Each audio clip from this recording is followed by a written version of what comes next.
This meeting of the Starkville Board of Aldermen will now come to order. Please rise for the saying of the Pledge of Allegiance, after which Alderman Vaughn would like to yield to Judge Carpenter to lead us in a word of prayer, and we will observe a moment of silence. I pledge allegiance to the flag of the United States of America and to the republic for which it stands, one nation, under God, indivisible, with liberty and justice for all.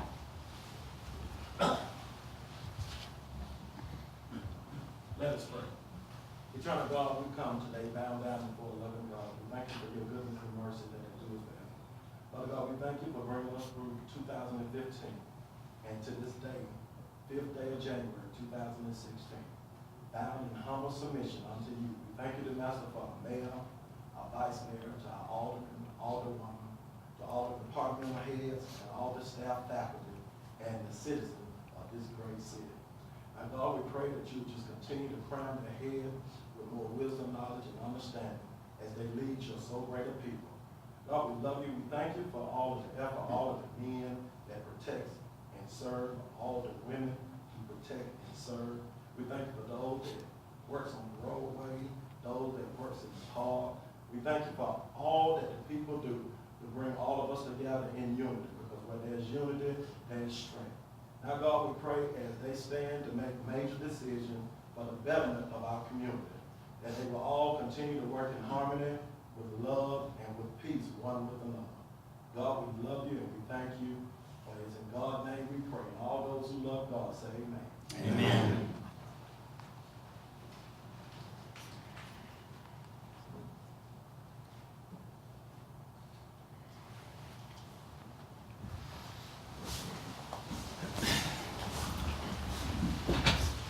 You now have before you a copy of the written agenda. There are proposed changes to the agenda as it is written. Any proposed changes? Any proposed changes to the agenda as written? Any proposed changes? Are there any proposed changes from the members of the board? That may be the first time that's ever happened. Do I hear a motion to approve the agenda as written? So moved.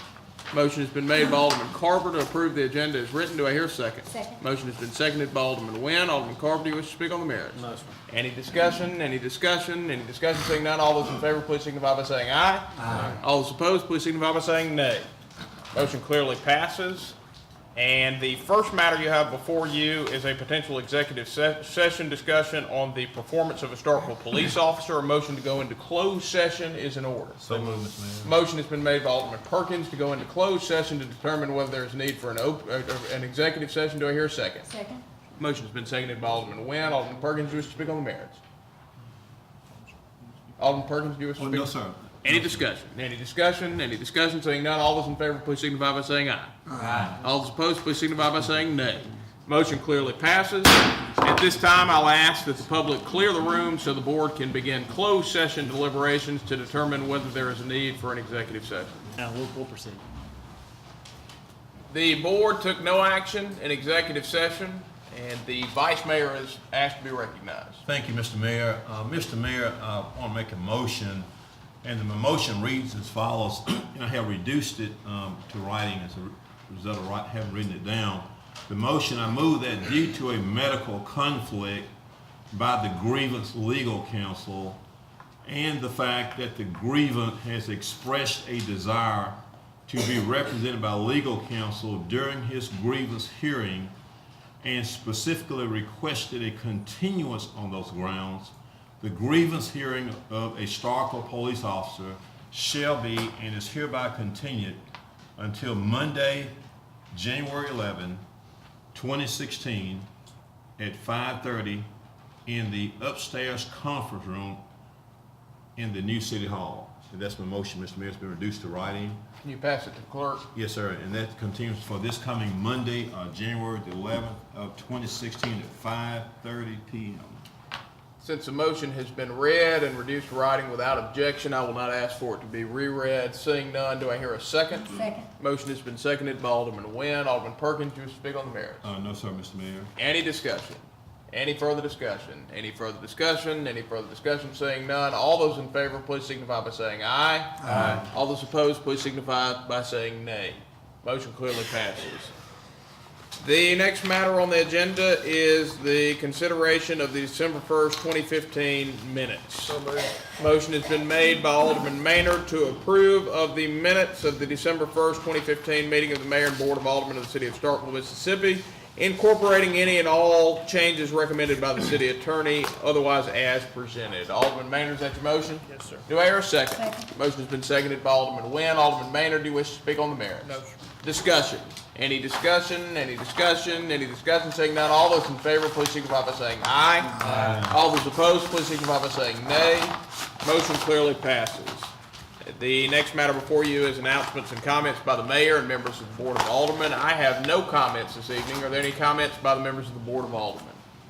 Are there any comments by the members of the Board of Aldermen? Any comments by the members of the Board of Aldermen? Seeing none, the next matter before you is a public appearance by, we'll move to citizen comments. At this time, any citizen wishing to make comments may do so by coming forward, introducing yourself, and you'll be recognized to speak for a maximum of 3 minutes. Greetings to the mayor and board. My name is Alvin, Town Ward 7. I'd like to recognize Vice Mayor Perkins, Sir. Alderman Vaughn, and Alderman Ward. Thank you, Alvin. Happy holidays to all. We have a dangerous dog law that we have over the holidays had some loose dogs in the housing authority. And we have children that live in the housing authority. We would like for people to be careful because we do have a dangerous dog ordinance in place. I would like, if possible, to get a copy of the holiday 2016 so that we can put the garbage out on time, if you can. Let us remember the wives and children of police officers, the effect that had. Let us also remember that we know what it said, last be first, first to be last. We also know that a house that is divided against itself will not stand. Thank you. Thank you, Mr. Turner. Further citizen comments? Do we have any further citizen comments? Any further citizen comments?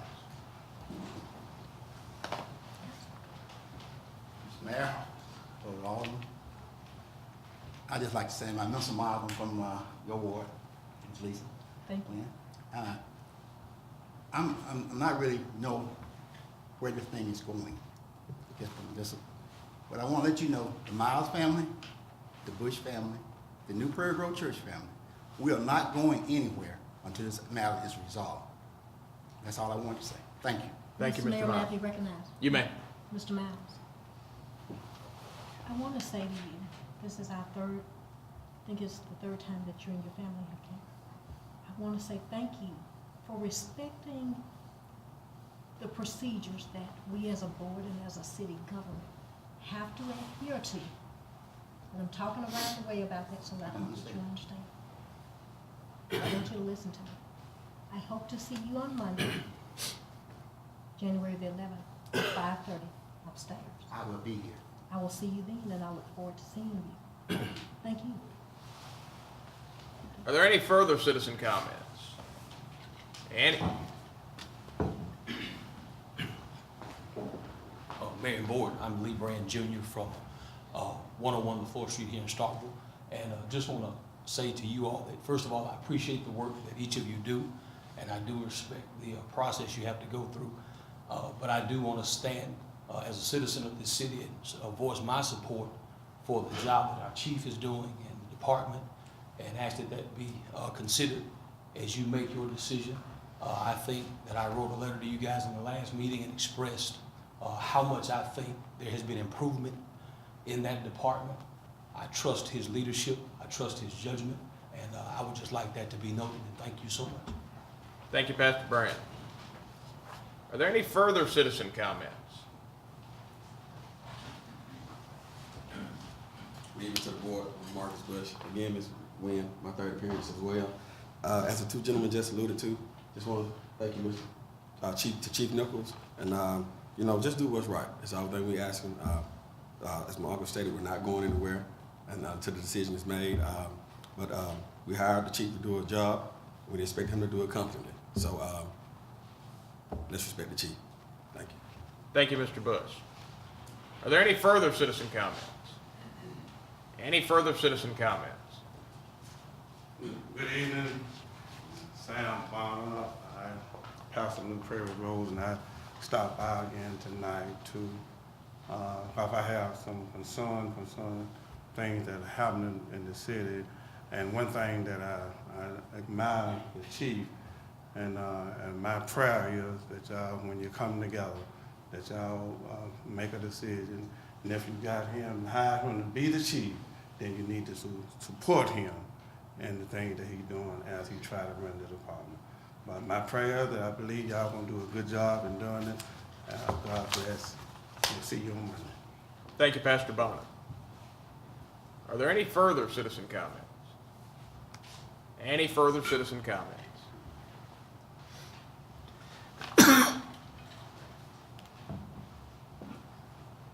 This is all so new and different. I'd like to speak briefly about the policy that y'all are going to consider tonight for use of this building by third parties. The information that is in the e-packet would appear to be that you do not wish to have third parties using the People's City Hall. I hope y'all will think about that and consider that it can be done, particularly those public spaces that are out in the lobby and upstairs. There are locks that secure the areas where you might have some concerns about people coming and going. You certainly could set up reasonable conditions, fees for use by third parties. I don't think anybody is opposed to that. I did a bit of a social experiment today.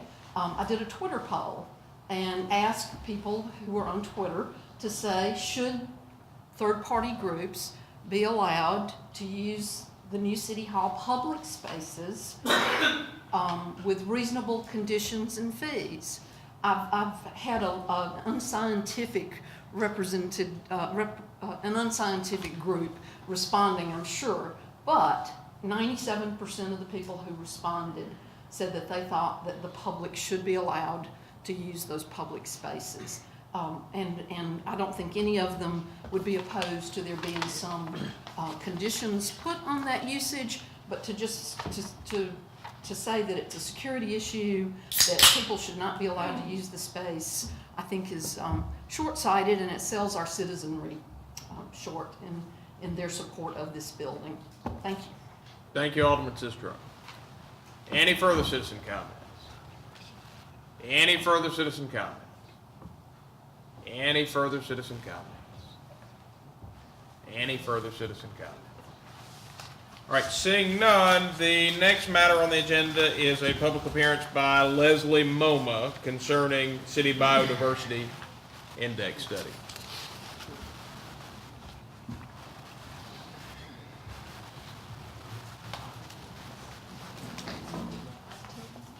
Yes, Ms. Moma, you'll have a maximum of 10 minutes, and I ask you remain for any questions or comments the board may have when you finish your presentation.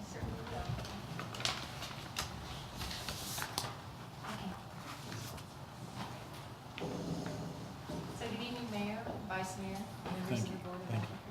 My name is Leslie Moma. I'm a graduate student in the Landscape Architecture program here at Mississippi State University. And over this past year, I've been working on my thesis project, which is an investigation of the City Biodiversity Index. Now, according to my research, this index has not been used in the United States. So this will be the first iteration of its use, and we're using the City of Starkville as a case study site. So because it's part of my research, I also need your help, because I'm curious as to the reasons why this particular biodiversity index may not have been used, or the reasons why it may be used in the future. So in your e-packet this week, I provided you with a brief description of the biodiversity index, how it's scored, what's covered in the index, and as well as the brief description of how the indicators were scored for the City of Starkville. I also included the questionnaire for you to review, And I've printed that and placed it at your desks for you guys to review and to hopefully fill out for me during this week. So this evening, I'm actually going to highlight just a few of the components because we do have a limited amount of time. And so I'll get started. So the City Biodiversity Index was developed by the City of Singapore, and it's used as a method of assessing the programs that they have in place for increasing biodiversity in their city. Now, it's organized around 23 indicators that's organized into 3 categories. So there's 23 indicators, it's organized into 3 categories, and each indicator has a scoring opportunity from 0 to 4. So there's a total possible points of 92 points. Now for the city of Starkville, for our first iteration of the index, we scored 33 points. Now it would be highly unusual for a city to score high on this index for their first time. And the reason being is that for this first assessment period, you're acquiring a considerable amount of baseline data. So you need this baseline data so that when you conduct the index in the future, you will have scores that you can compare, so that you'll always be comparing current scores to historic scores. Now for the city of Starkville, we do not have historical data for a number of the indicators for this index. So thus, this year was that first attempt, and our scores were fairly low. So I'm going to go through briefly the 3 categories, and we'll show you a couple of maps to try and get you oriented and discuss a few of the indicators. So for this first category, it's native biodiversity here in the city.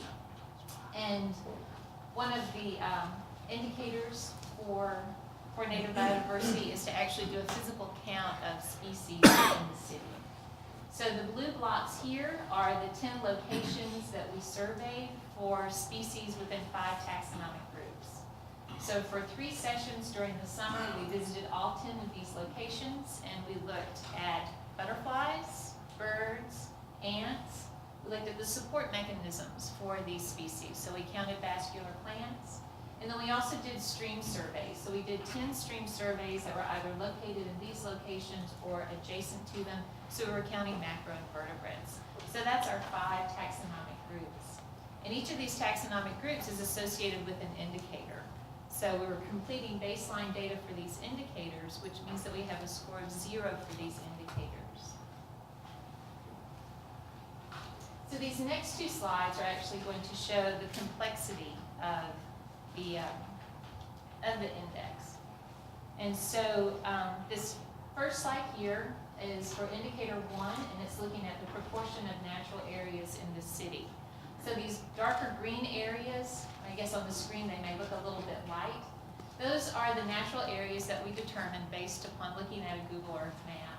We were looking for natural areas that would be minimally disturbed. So that's wooded areas, swamps, wetlands, even hayfields, because those hayfields do provide habitat for the majority of the year. They're only disturbed a couple of times during the year.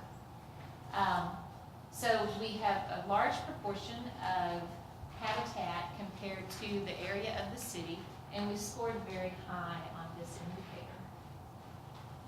Now, indicator 2 is looking at the connectivity of these natural areas.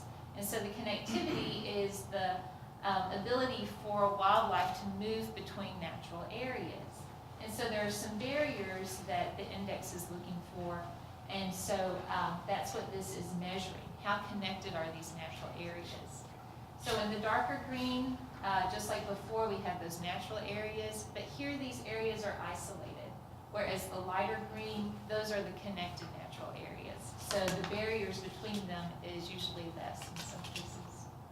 But unfortunately, the amount of the natural areas that are connected is relatively low. So we were not able to score for this indicator, which is unfortunate considering the amount of natural area that we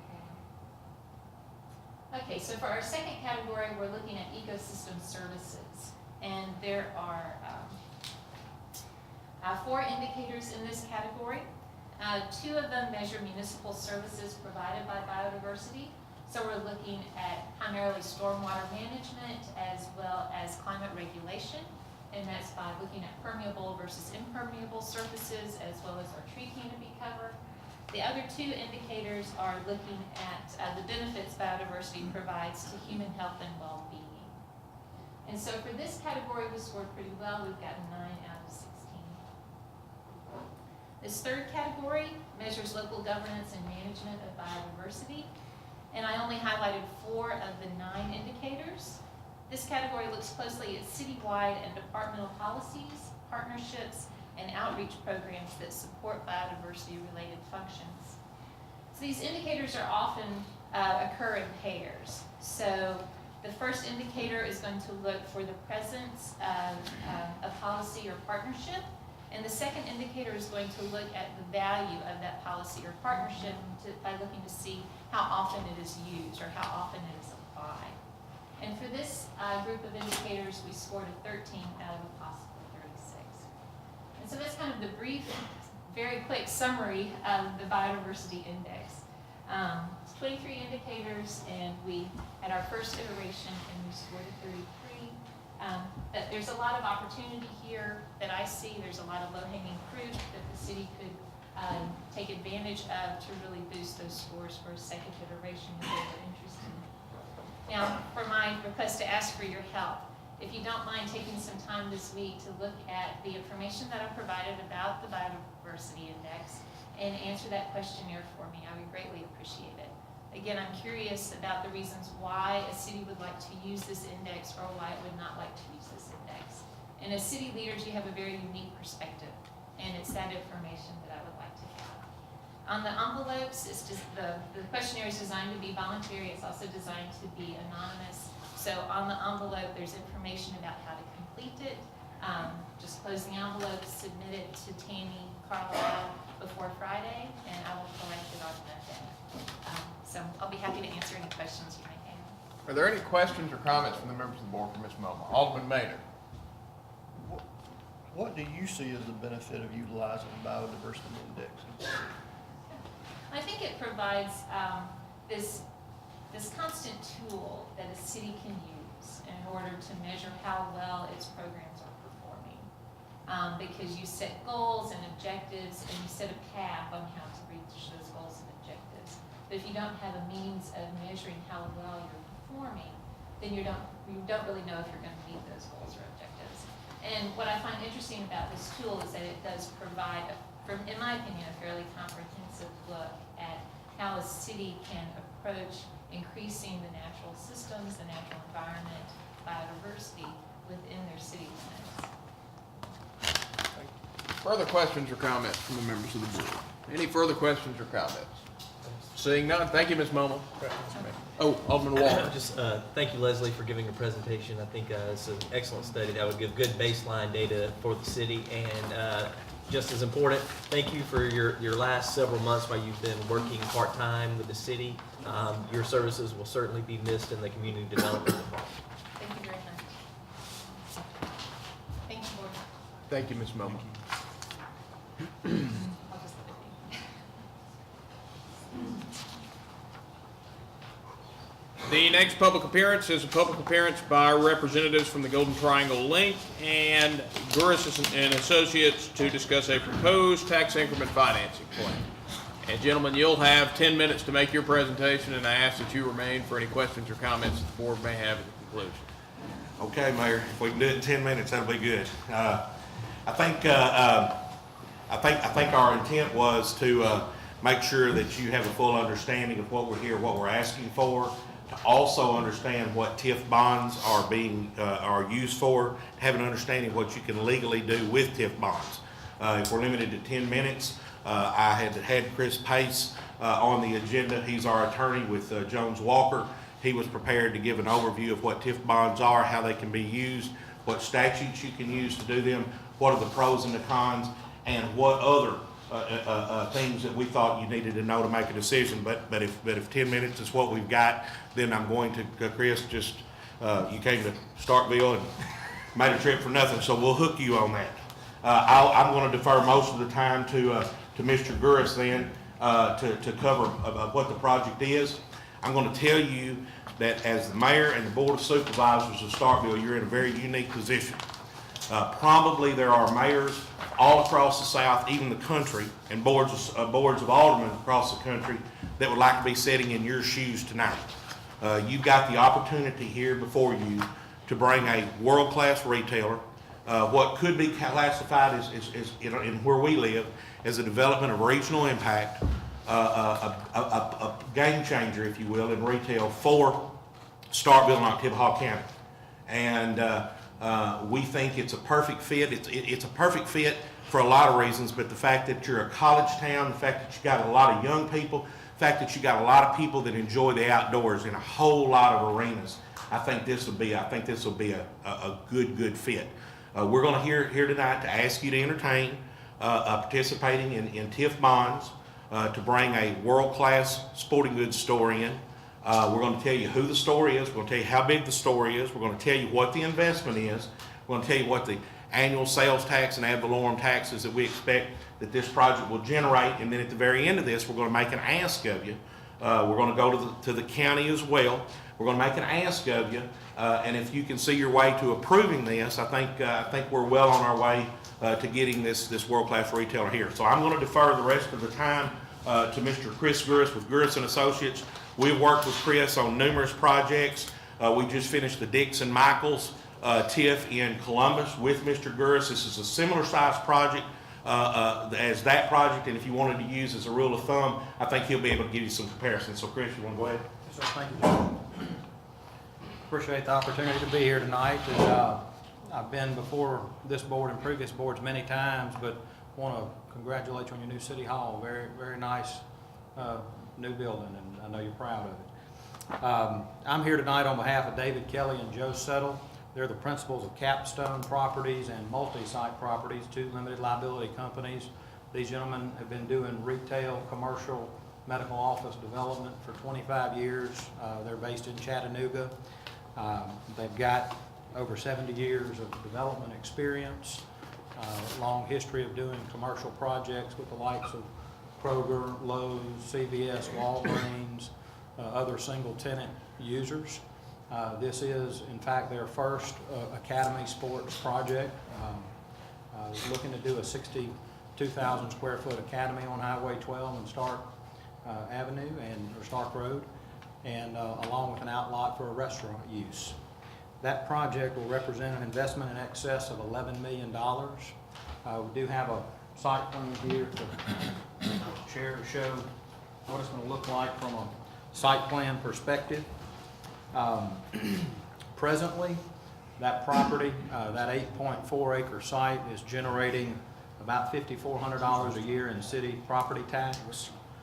After the project is fully developed, we expect there to be a $24,000 increase in real and personal property taxes for the city.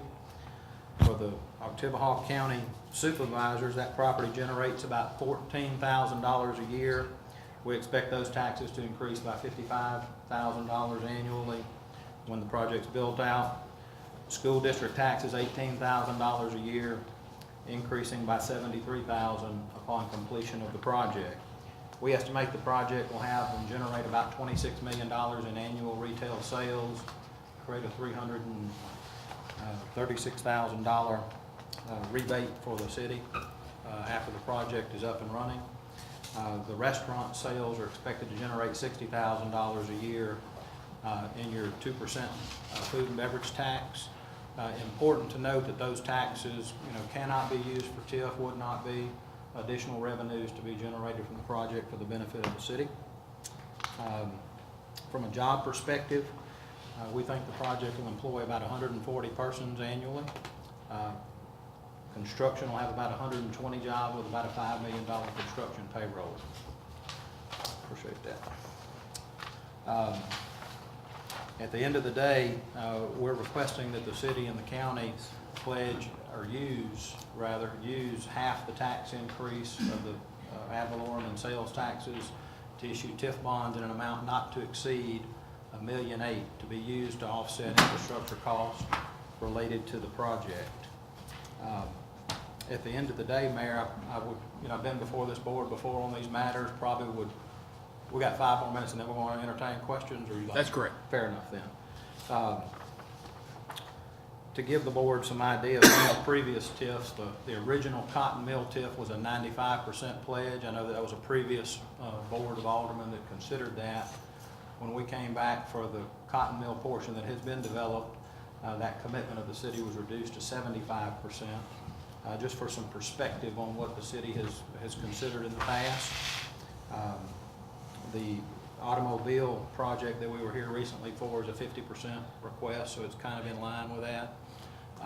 I'm in the process of closing a academy TIF deal on the Mississippi Gulf Coast in the city of D'Iberville. By comparison, almost identical size footprint. There were even greater site costs for that one, but the city's getting ready to close a $2.4 million TIF down there on an academy without any county participation down there, just as some perspective on the magnitude and significance. With that said, we're going to ask the board set a public hearing for its next board meeting in which the city can contemplate a formal TIF plan for approval. The project's on a timeline which would have a real estate closing in early February and construction begin in February. Important from a timeline perspective that the project be able to open in the fall so that you can get the hunting season, the sports season, and that's kind of the timeline that the project is on as we sit here today. Are there any questions or comments from the members of the board for the presenters? Alderman Carver. I was gonna say, since the last meeting, if there's any, well, first of all, I guess start the conversation by saying we're definitely pro-economic development as a board, pro-business friendly and pro-link. And so if you ever have an issue with maybe disseminating information across the board, my cell phone number is on the city website, and would love to hear from you. Anything you ever got to say, because I know you're working hard on behalf of us and the county supervisor. So if you ever feel like there's something that you're maybe not getting that information, especially to me across, if you don't have my cell phone number, I know Joey has it, but look forward to working with you. So. Any further questions or comments? Alderman Nguyen. Thank you, Mayor. Thank you all so much for what you are doing. I look forward to welcoming Academy Sports. And of course, I tried to get it out of you tonight, to a restaurant or something. And of course, I know that you don't know. Mr. Bruce, when I was showing the drawing, both Mr. Carver and Ms. Nguyen asked if we could identify the restaurants. I gave them a quick answer that said we've got 3 or 4 that we're in conversations with. Anything that you could share with them? We felt very strongly that we needed to tell you who the store was on the big deal. Are y'all in a position to say that, or is that? We are not at this time, because there are discussions going on with several interested users at the moment. Can you give them an idea of the size of the restaurant and put that in perspective to something that they may already know the size? 4,500 square feet, which is going to put it about like the size of the new Chili's, that kind of footprint. I guess my question was, where on that site plan was the restaurant? It'll be in this. Right back here? Right there. That'd be basically behind Peppers on the driveway in, is that right? That's correct. Thank you. Behind Peppers. Behind Peppers on the driveway in. Okay. Thank you all so much. Yes, ma'am. Mr. Mayor, I yield the floor. Further questions or comments from the members of the board?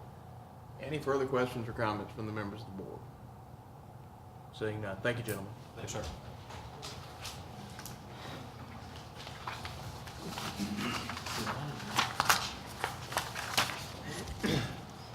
Joe, will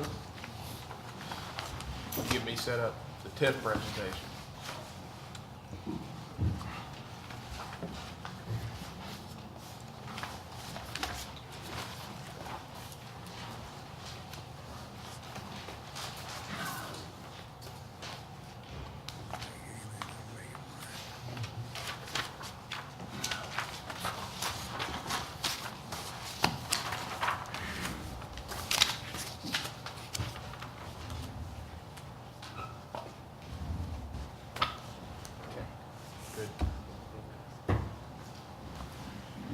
All right, the next matter before you is a discussion and consideration of calling for the first public hearing, and there's actually only one public hearing, so calling for a public hearing on a proposed tax increment financing plan. As the presenters just told you, this is very, very exciting project, and I do think from a retail standpoint, this is a game-changing type of project for the community. You now know the brand that we're dealing with. This is a big box, and it is unlike anything that we currently have in the market.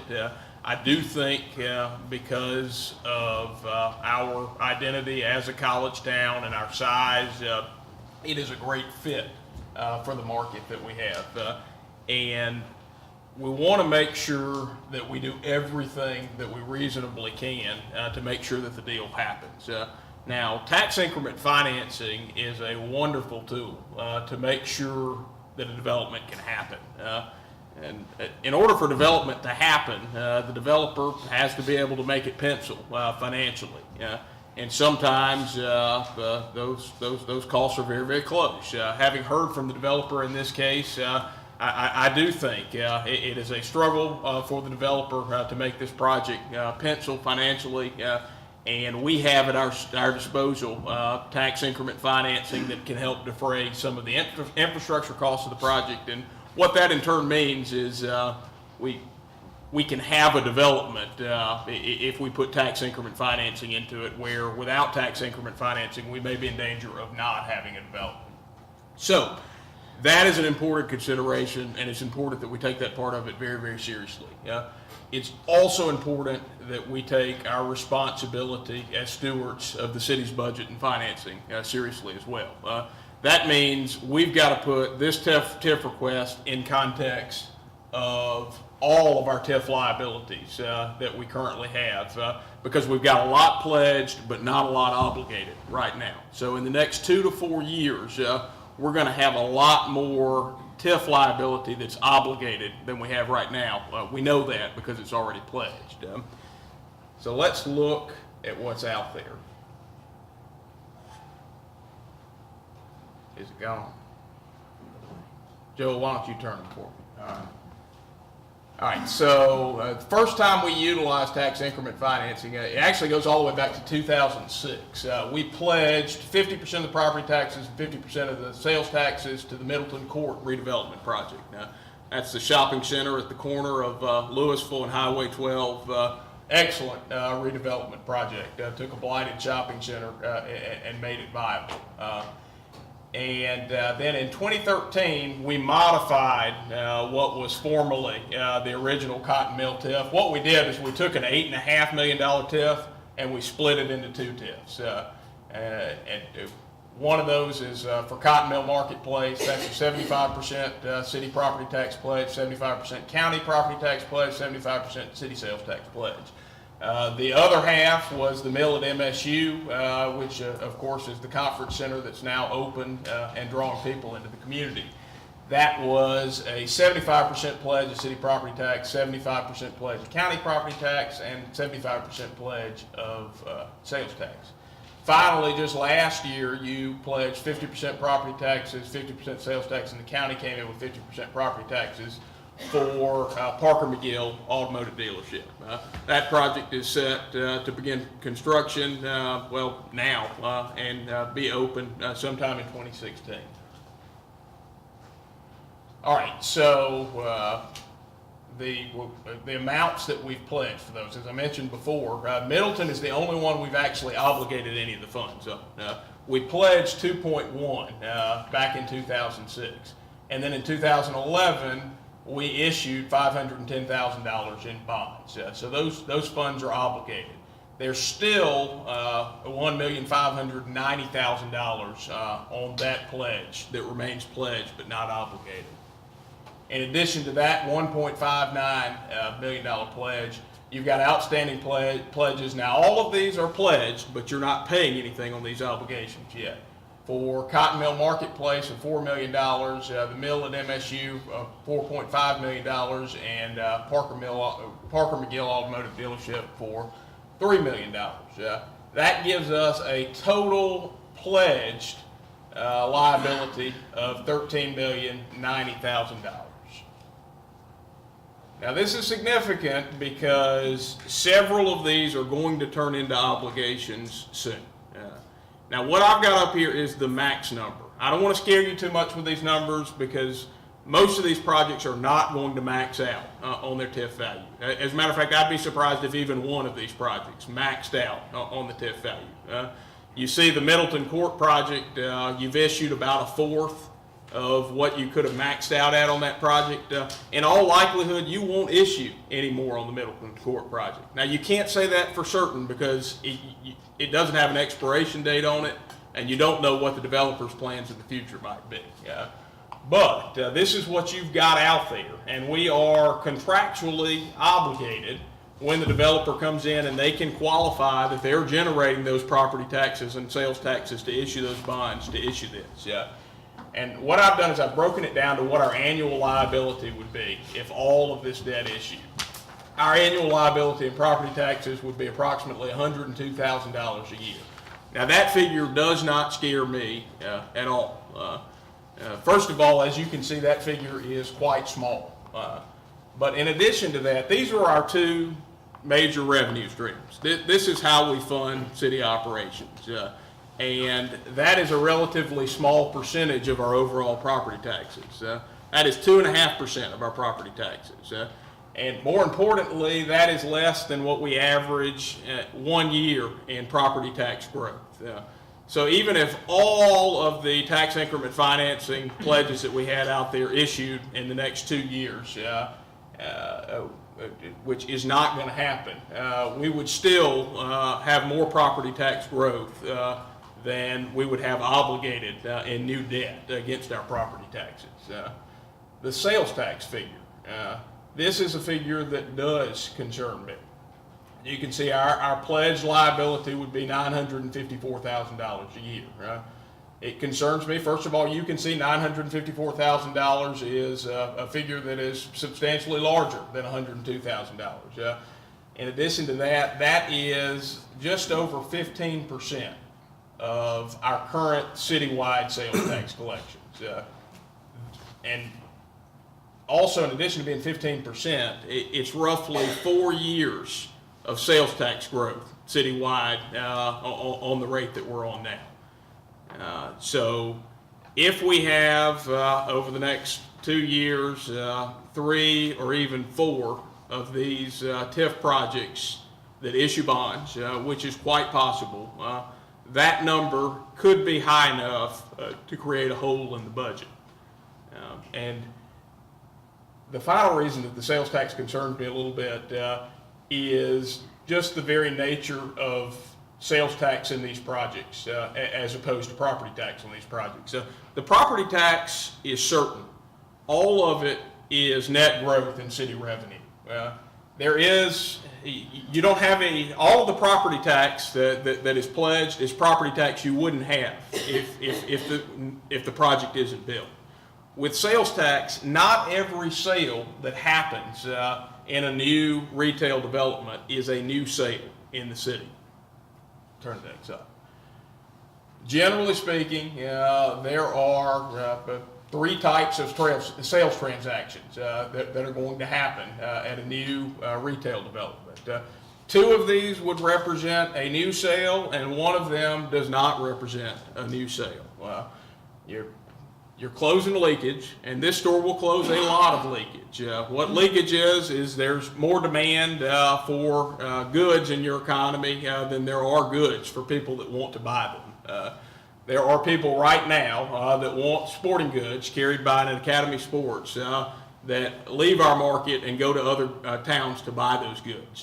When we have an Academy here with the product lines that they have and the massive inventory that they have, those purchases will be made here. So that's money that would have gone somewhere else that stays here. That's a new sale. It will also generate surplus. It's going to draw people in from the surrounding area to buy things, but just like people right now from here are going other places to buy things. That's money that comes from somewhere else and stays here. Again, that's a new sale. And all of this is why, as a matter of city policy, it's important for us to consider a TIF package on this. They mentioned that this project could generate as much as 140 new jobs. Well, this is what's generating the 140 new jobs. And when it generates those 140 new jobs, you've got 140 paychecks that go out and buy more stuff at other places. So this is economic growth the way you want it to see happen. There will also be a substantial amount of transfer purchases that occur at the new retail development as well. These will not be new sales in the city. A transfer purchase refers to the fact that the inventory of Academy Sports will have significant overlap with other retailers that we have currently in the market. When somebody was going to make a purchase in the Walmart sporting goods department and they now purchase it instead at the Academy Sports, that is not a new purchase that increased the net sales tax revenue in the city. But it did increase the sales tax revenue on the site. And the concern when you have lots of sales tax pledged over many different projects like we do is the aggregate effect of that. We could have obligations that are coming that are greater than the revenue that is being added to our budget. That's why I'm going to go over the developer's proposal, and then I'm going to offer an alternative proposal that I think leaves us in a less exposed position. Because my concern is what I see as a growing level of exposure that we have due to the overall volume of sales tax that we have committed in these retail projects. All right, so this is the ask from the developer, and these would be the annual liabilities if the project maxed out that you would incur. Roughly $12,000 a year in property taxes, roughly $168,000 a year for a total of $180,000 a year. As a developer's consultant mentioned, that would service approximately $1.8 million of debt each year. Now, my recommendation is to pledge up to 100% of the property tax. You say, why would you pledge 100% of the property tax when they're only asking for 50% of the property tax? I pledge 100% of the property tax because that is a much safer and more certain revenue source that is going to come from this. So it doesn't concern me nearly as much to pledge all of the property tax as it does any of the sales tax. Now, running the numbers, I will be honest with you, when I initially met with the developer, my position was that I would be willing to recommend all of the property tax and none of the sales tax. Well, I could tell from the developer's response that it created a real issue. And when you run the numbers, I can see why it creates a real issue, because it takes the maximum value of the TIF from $1.8 million to $500,000. If you take $1.3 million out of what are the development costs on this, or you add $1.3 million to the development costs, I can see how that's problematic. So what I did was I had a conversation last week with our financial advisor, because I was really trying to find solutions that would work. Because I do think it's an important moment for us from a retail development standpoint. I also think it's an important moment for us from a budgetary standpoint. And thankfully, the advice that our financial advisor gave us, it's that he sees this in many of the different cities that he works in. And he concurred that the issue that you've got to worry about is what percentage of the sales associated with this project are in fact new sales. In fact, he has dealt with this so much that he has worked a clause into his TIF plans that actually characterize sales in terms of new sales and make those eligible for pledge in the TIF agreement. So if we track the language of that clause, what I'd recommend we do is we make an assumption that 50% of the retail sales at the Academy Sports will be new sales. The other 50% are going to be transfer purchases. Now, we have no way of knowing how many are actually going to be transfer purchases and how many are going to be closing leakage and generating surplus. But he tells me that 50% is a very conservative, safe number that would be new purchases.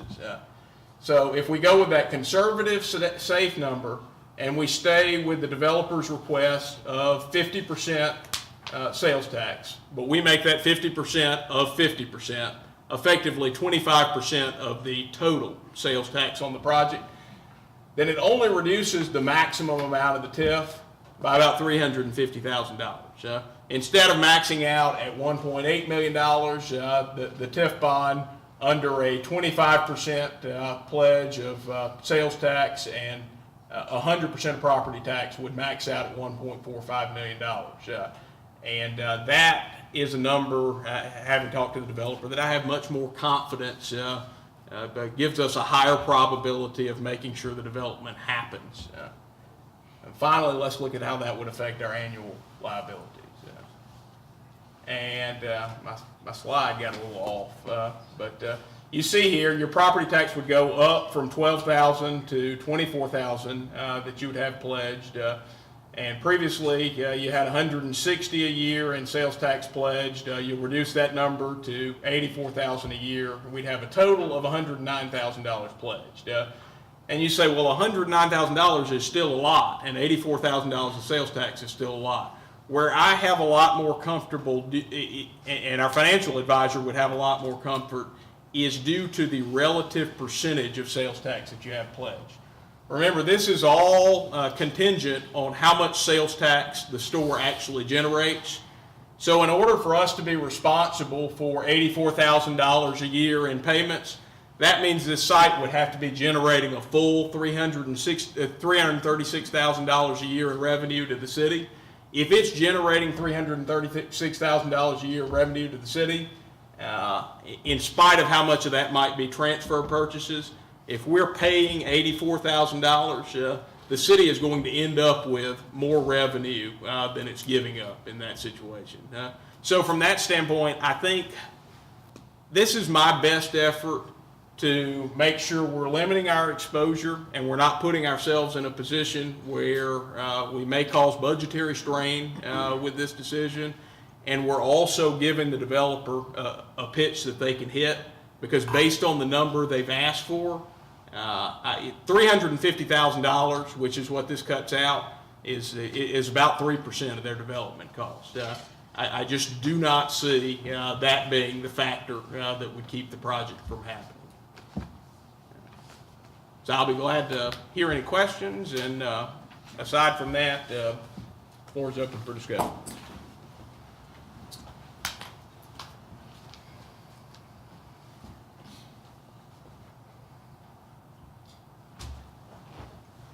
Alderman Walker.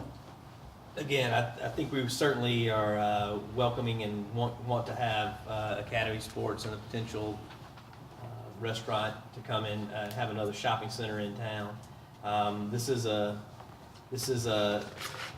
I agree with the mayor, this is a big moment for both trying to secure retail development, but at the same time, not do something that's going to force us to potentially mortgage the future to being able to do that. So I appreciate seeing these numbers, and this certainly a tremendous amount of information to try to sift through and think through what is going to be the best alternative for the city as we move forward.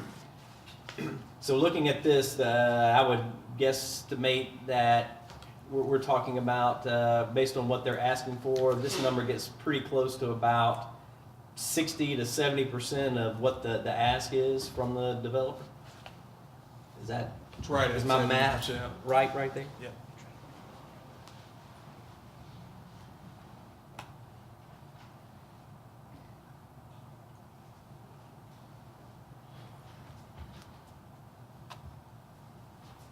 I yield.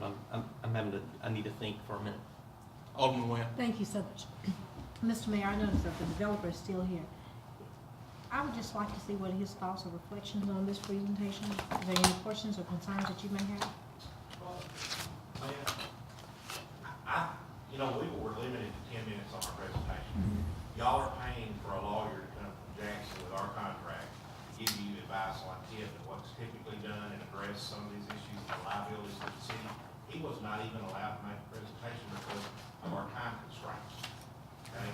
I think it would be a good idea if y'all would listen to Mr. Pace and what other towns do, what other towns see, and then make some decisions.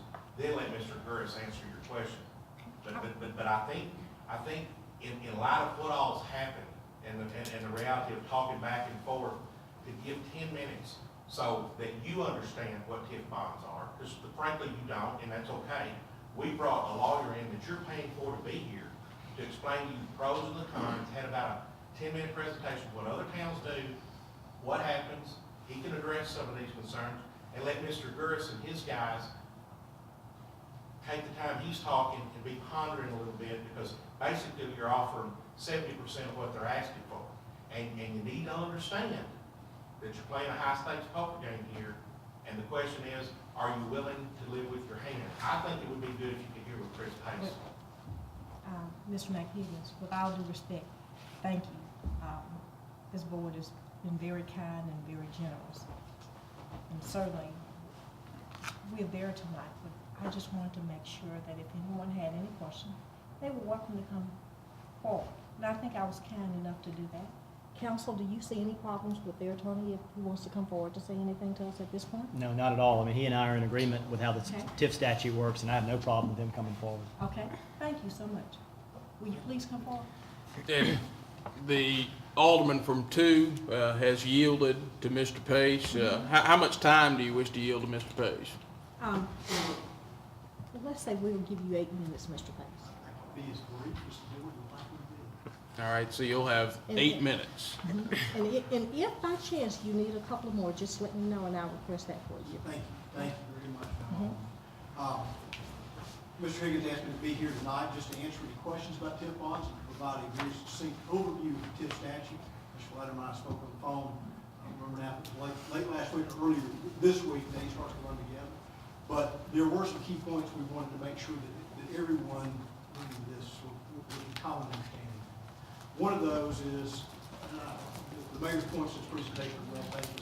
Each one of these projects that has TIF financing as part of it stands for a loan in its own right, meaning the way a TIF bond works, the developer comes to a municipality or county, so we'd like to do a project, we need some assistance, we'd like to use TIF bond financing to fund public infrastructure costs, water, sewer, other utilities on the property, drainage, other expenses that a municipality could typically undertake, parking, lighting, landscaping, those types of things that are costs incurred by the project. The developer fronts those costs, pays for them as part of the development, pursuant to a development agreement with the municipality. When the project is done, the project is built, it's been assessed by the assessor, it's generating tax revenues. At that point, a determination is made as to what the incremental taxes are for the project. The baseline is, I think everybody understands, what are the taxes for the project, what are the new taxes after the project. The TIF bond is sized at that point, meaning how much can you borrow, what will somebody pay for the TIF bond, based on what those incremental taxes will debt service you. You can issue a TIF bond for up to 30 years. Most commonly, they come in somewhere typically between 10 and 20 years. 12 years, 15 years it is fairly common, although some still are 20 years. These are limited obligation bonds, and while there are other other TIF bonds outstanding, each of those stands alone in its own right, meaning it's only the incremental taxes from for example, the mill project that go to pay those TIF bonds. The bondholder takes the risk that, frankly, long-term, over 15 or 20 years, there are insufficient tax revenues there to pay those bonds. I think as Mr. Gurris pointed out, this one, and this is very common, the proposal was that this TIF bond be sized at 50% across the board tax income, meaning once the project's complete, the municipality and the county will look at what are the property taxes, county and city, what are the incremental sales taxes, and the initial TIF bond would be in an amount for 15 years, whatever the term, 15 years. What could be debt served by those determined incremental taxes? And at that point, the bond gets sold. A bank, another private purchaser or underwriter buys the bond based upon their analysis of the project and whether or not it's going to continue to generate the term bonds, those incremental taxes. What is typically done to make the bond more marketable is while the bond may be sized at 50%, there is generally a pledge, as the mayor pointed out, of all of the incremental taxes. And that, frankly, is there for the comfort for the bond purchaser to know that if somebody misestimated a little bit, there's some wiggle room, if you will, between the the sizing at 50% and the total taxes that are general. In that regard, if you find out 10 years in that sales are not what projected and 50% no longer serves the debt, the city would be obligated to pay up to 100% of the incremental sales taxes from the project to pay off those bonds. Typically, I would say that the 50% range that's been proposed by the group tonight is, to put a range on the deals I'm involved in, 50% is sort of in the bottom, probably 25% of those pledges. You see a lot in the 50 to 75% range. You see some that the city's done before that are 75% plus. This is sizing, by the way, for some of the projects. But I think the mayor's point about, cannibalize, I can't remember the term you used. But the transfer sales is well taken. That is something that has to be taken into consideration. But it'll be up to this board to frankly determine whether or not the proposed 50% is the right number or a lesser number is what you're comfortable with. TIF bonds are not mandated by statute. They're up to the community to decide on. It comes down to, as you pointed out, Mr. Mayor, what does it take to get the TIF? What's required to induce the TIF? But I did want to point out, there's a lot of misconceptions about TIF bonds. These are limited obligation bonds, meaning the city has no obligation to raise taxes. It's not based on the full faith and credit of the city. The sole source of revenues to repay the bonds is from the new taxes generated from the project. And if there's frankly a risk that those taxes aren't realized, that risk is shifted to the bond purchaser, who has to make that determination when they go to buy the bond.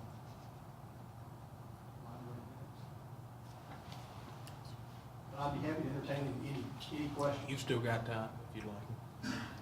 Are there any questions?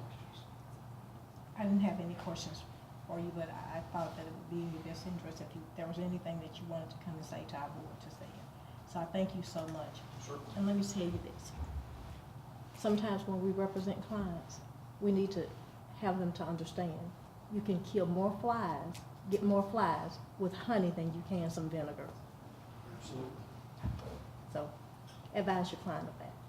Thank you all very much. Thank you so much. For entertaining this evening.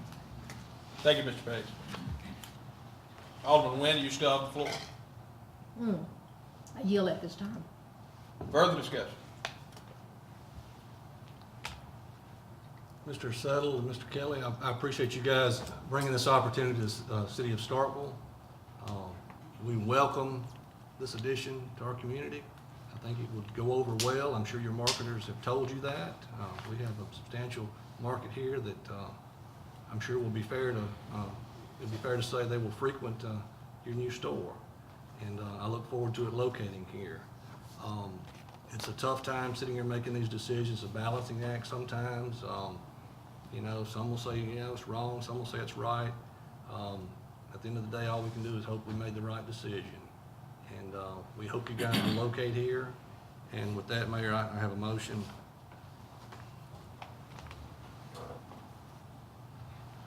Move that the city hold a public hearing on the TIF request sought by multi-site properties during the board's recess meeting on January 19th, 2016, that the city notice the public hearing pursuant to the requirements of Mississippi Code Section 21-45-11, that the city be presented with all required materials under the Tax Increment Financing Act for this project by the board packet deadline for the January 19th, 2016 recess meeting, and that those materials specify, among other things, that the total indebtedness on this project shall not exceed $1.5 million, and that the debt service incurred for this project provided on the added increments of 100% of the municipal ad valorem tax revenues and 25% of the sales tax revenues for a concurrent and combined period of 15 years. Motion has been read and it's been reduced to writing. I am passing it to the clerk without objection. I will not ask for it to be reread. Seeing none, do I hear a second? Second. Motion has been seconded by Alderman Nguyen. Alderman Little, do you wish to speak on the merits? No, sir. Discussion. Alderman Perkins. Yes, sir, Mr. Mayor. To the Honorable City Attorney, that motion was written in writing, but let me just say certainly, I support economic development, pro-business and pro-growth. But as to the motion at hand, I haven't read it, but the gist of it is a lot of language that was enunciated and articulated that the gist of it just calls for a public hearing without any particular commitment on the city substantively. Is that your?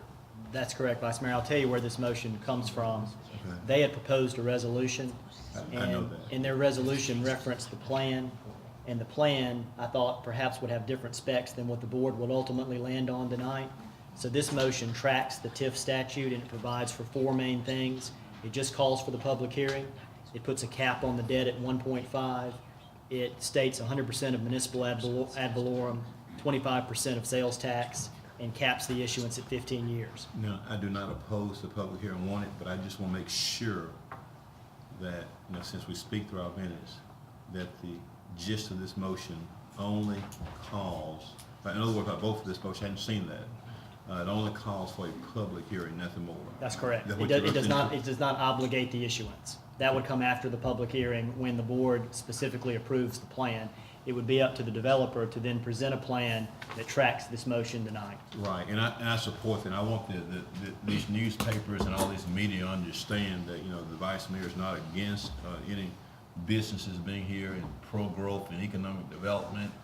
I just have a very conservative philosophy about the financing aspect of it. Of course, let me go ahead and just nip this in the bud while we're at it.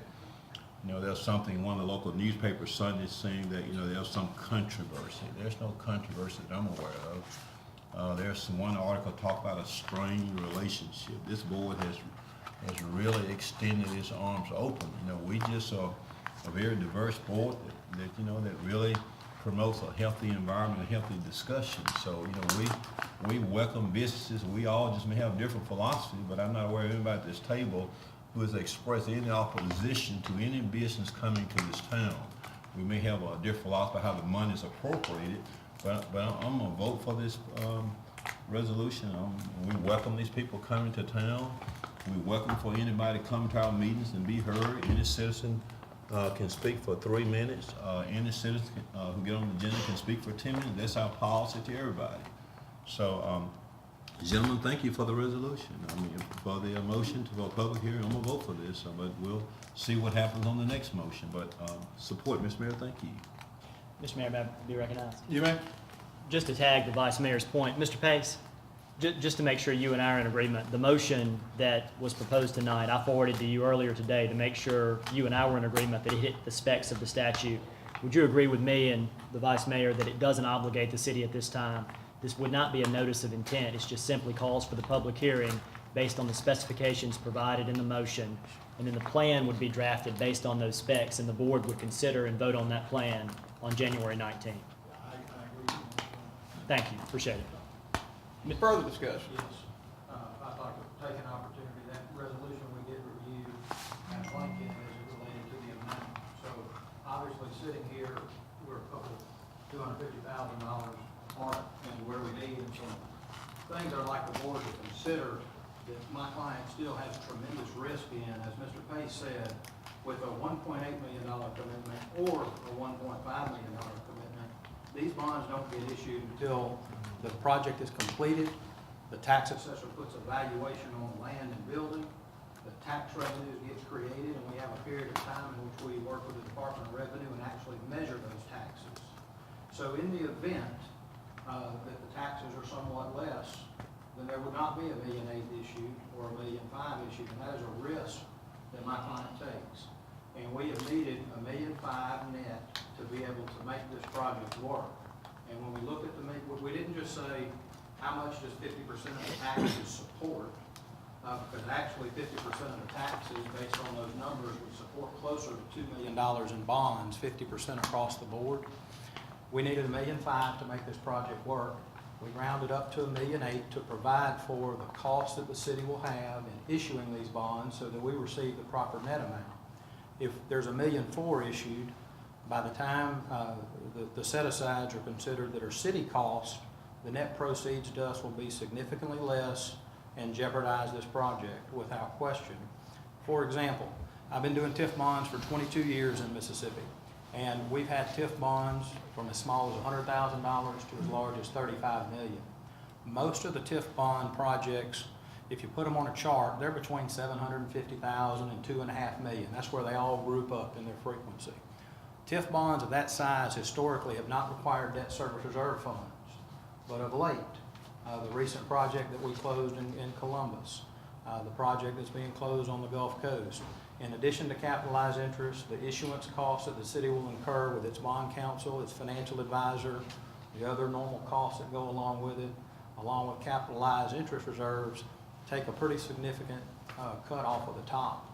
So that is an important consideration that y'all may not be aware of or being given due consideration. So I think that if we had to make a compromise somewhere between half and 100% of the pledge on the sales tax situation, I will tell you that my history in doing these types of projects and TIFs, I've never seen a 50% underwriting given to transfer taxes. I've seen 70, 75. I typically see those when we have projects where you may have an old Walmart, you know, the old discount store that was 50 or 60,000 square feet, and they go to a 200,000 square foot new super center, and we do those types of TIFs. You're taking in some real consideration. I'm not diminishing the consideration of transfer taxes, because those are real. That is one of the elements of taxation and TIFs that do occur. But in the case of a new retailer coming to town, never have seen a 50% cut on any TIF that I've done. That's 22 years and over 125 TIF projects. But you have many TIFs that issue with no sales tax pledged at all, don't you? There are some in some communities, yes, sir. There are some in some communities. I got a few notes just listening to some of the conversation tonight and some of the concerns. The city of D'Iberville, Mississippi, 7,500 people. When y'all go to MML in the summertime on the coast, you drive through there a lot of times, the development there on I-10 and 110.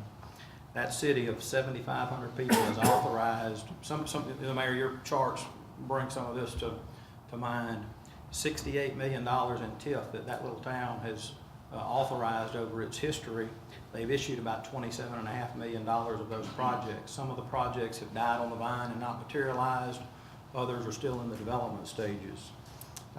Ridgeland, Mississippi, 60+ million in authority. They've issued $40 million worth of those bonds.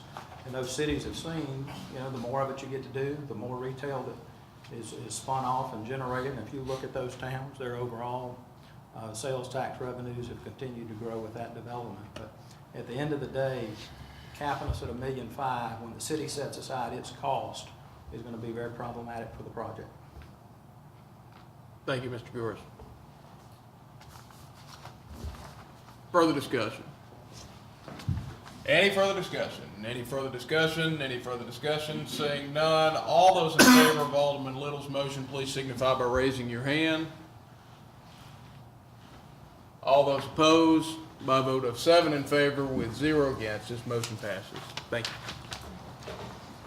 The next matter on the agenda is discussion and consideration of the First Amendment to access and maintenance easement agreement with Mississippi State University of Agricultural and Applied Sciences in the city of Starkville, Mississippi.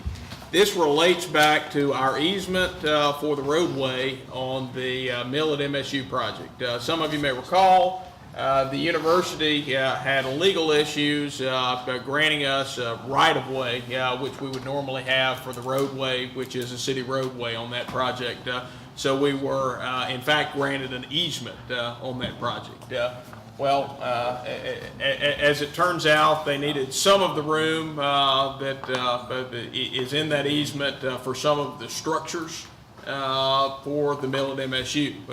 Now, it did not affect the roadway and how it was built, and it doesn't ultimately affect our ability to serve the infrastructure by the roadway. But on the back end of this project, it does require us to go back and amend the easement agreement, but basically to acknowledge legally that those structures are there. So that's what you have before you. Move approval. Motion has been made by Alderman Maynard to approve of the First Amendment to the access and maintenance easement agreement with Mississippi State University of Agriculture and Applied Sciences in the city of Starkville, Mississippi, as presented. Alderman Maynard, is that your motion? Yes, sir. Do I hear a second? Second. Motion has been seconded by Alderman Little. Alderman Manager, you wish to speak on the merits? No, sir. Any discussion? I just have a question. This might be something the city engineer may be able to help us with. Looking at this project, there are still a few things that seem to be outstanding that maybe haven't been completed, whether that's a sidewalk along Mill and other places. And I just want to make sure that by us approving this agreement right now, is it going to now put the city on the hook for completing that project, or is it going to have the development, or is this have no bearing on that issue? I can speak to that. No bearing. No bearing. Thank you. Further discussion? Any further discussion? Any further discussion? Any further discussion? Seeing none, all those in favor, please signify by saying aye. Aye. All those opposed, please signify by saying nay. Motion clearly passes. The next matter before you is discussion and consideration of a resolution of the City of Starkville establishing a policy for use of City Hall meeting space by third parties. Alderman Perkins. Mr. Mayor, I'm going to be very brief on this. Mr. Mayor, this matter is a follow-up to the resolution that the Alderman from 2 presented at our last meeting of 2015. It is my opinion that this resolution is reasonable. It certainly, in my opinion, represents a spirit of compromise on the discussion that was held at the last meeting, and I'd like to read the resolution. It would be a resolution of the City of Starkville, Mississippi, establishing a policy regarding the use of meeting space by third parties at the new City Hall. Whereas Starkville Mayor and Board of Aldermen find as follows. 1, that the new City Hall located at 110 West Main Street was constructed to contain various meeting spaces for city employees and representatives to conduct city business. 2, that the interior meeting spaces in City Hall were not constructed or intended to be used or rented out to third parties. 3, that the City Hall contains sensitive information and materials relating to the operation of the City Clerk's Office, the Municipal Court, the Mayor's Office, and other city departments. 4, that the use or renting of the interior meeting space in City Hall to third parties exposes the city to potential property damage and security breaches and undercuts the city's ability to safeguard its documents and materials. And 5, that the city provides other meeting spaces outside of City Hall that may be used or rented by third parties and that are appropriate for that use. Now, therefore, the City of Starkville, through its Mayor and Board of Aldermen, hereby resolves that A, interior meeting space in City Hall shall not be used solely by third parties. For the purposes of this resolution, interior meeting space means any meeting space inside City Hall, included but not limited to the lobby/foyer area. B, the city may, however, conduct meetings involving third parties in City Hall, but those meetings shall be organized by the city, participated in by the city, and for the specific furtherance of city business. And C, and this is the new part that is being added in addition, the city may allow only the exterior plaza area located outside and in front of City Hall to be used for meetings and gatherings by third parties. To use such meeting space, the third party shall file a written application with the City Clerk's Office on a form provided by the City Clerk. The application must be filed with the City Clerk at least 10 business days before the scheduled event. The city reserves the right to reject an application. The use of the exterior plaza space outside City Hall does not give the applicant or anyone associated with the proposed meeting or gathering the right to meet inside City Hall, including the lobby foyer area. I'm going to offer this as a motion in just a few minutes. I think that this is a good start. At least we'll have this on the books. As I mentioned earlier, we do offer other meetings places like the Sportsplex and various other venues. Certainly, the board can, in my opinion, I think, go ahead and adopt this tonight, and we always can come back and look at this and take whatever further action that we may need with any modification that may be needed. So as a start here, I think that this is a good compromise. Last meeting, the resolution, I want to thank the Alderman from 2 for bringing it initially, but it did not include the exterior plaza out front, and I noticed, even Cadence Bank allows theirs, the exterior, the foyer on the outside during certain times of the year.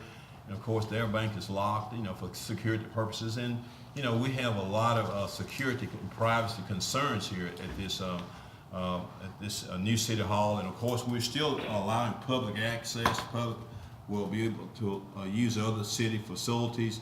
But this is a good start, and we certainly, and I certainly hope that the board will adopt this resolution tonight. So start, we can come back and look at this at a further time in the future. So, Mr. Mayor, I move that we adopt the resolution that I have read, and the resolution has already been reduced to writing.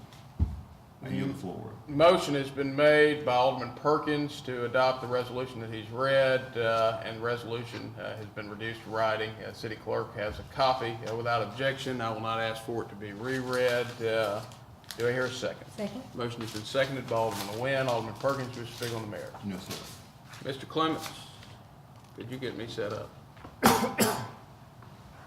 All right, let me start by saying I do not view the offered resolution as a compromise. The Vice Mayor alluded to the fact that the last resolution made no mention of the exterior plaza, and that would be the one distinction of this resolution and the last resolution.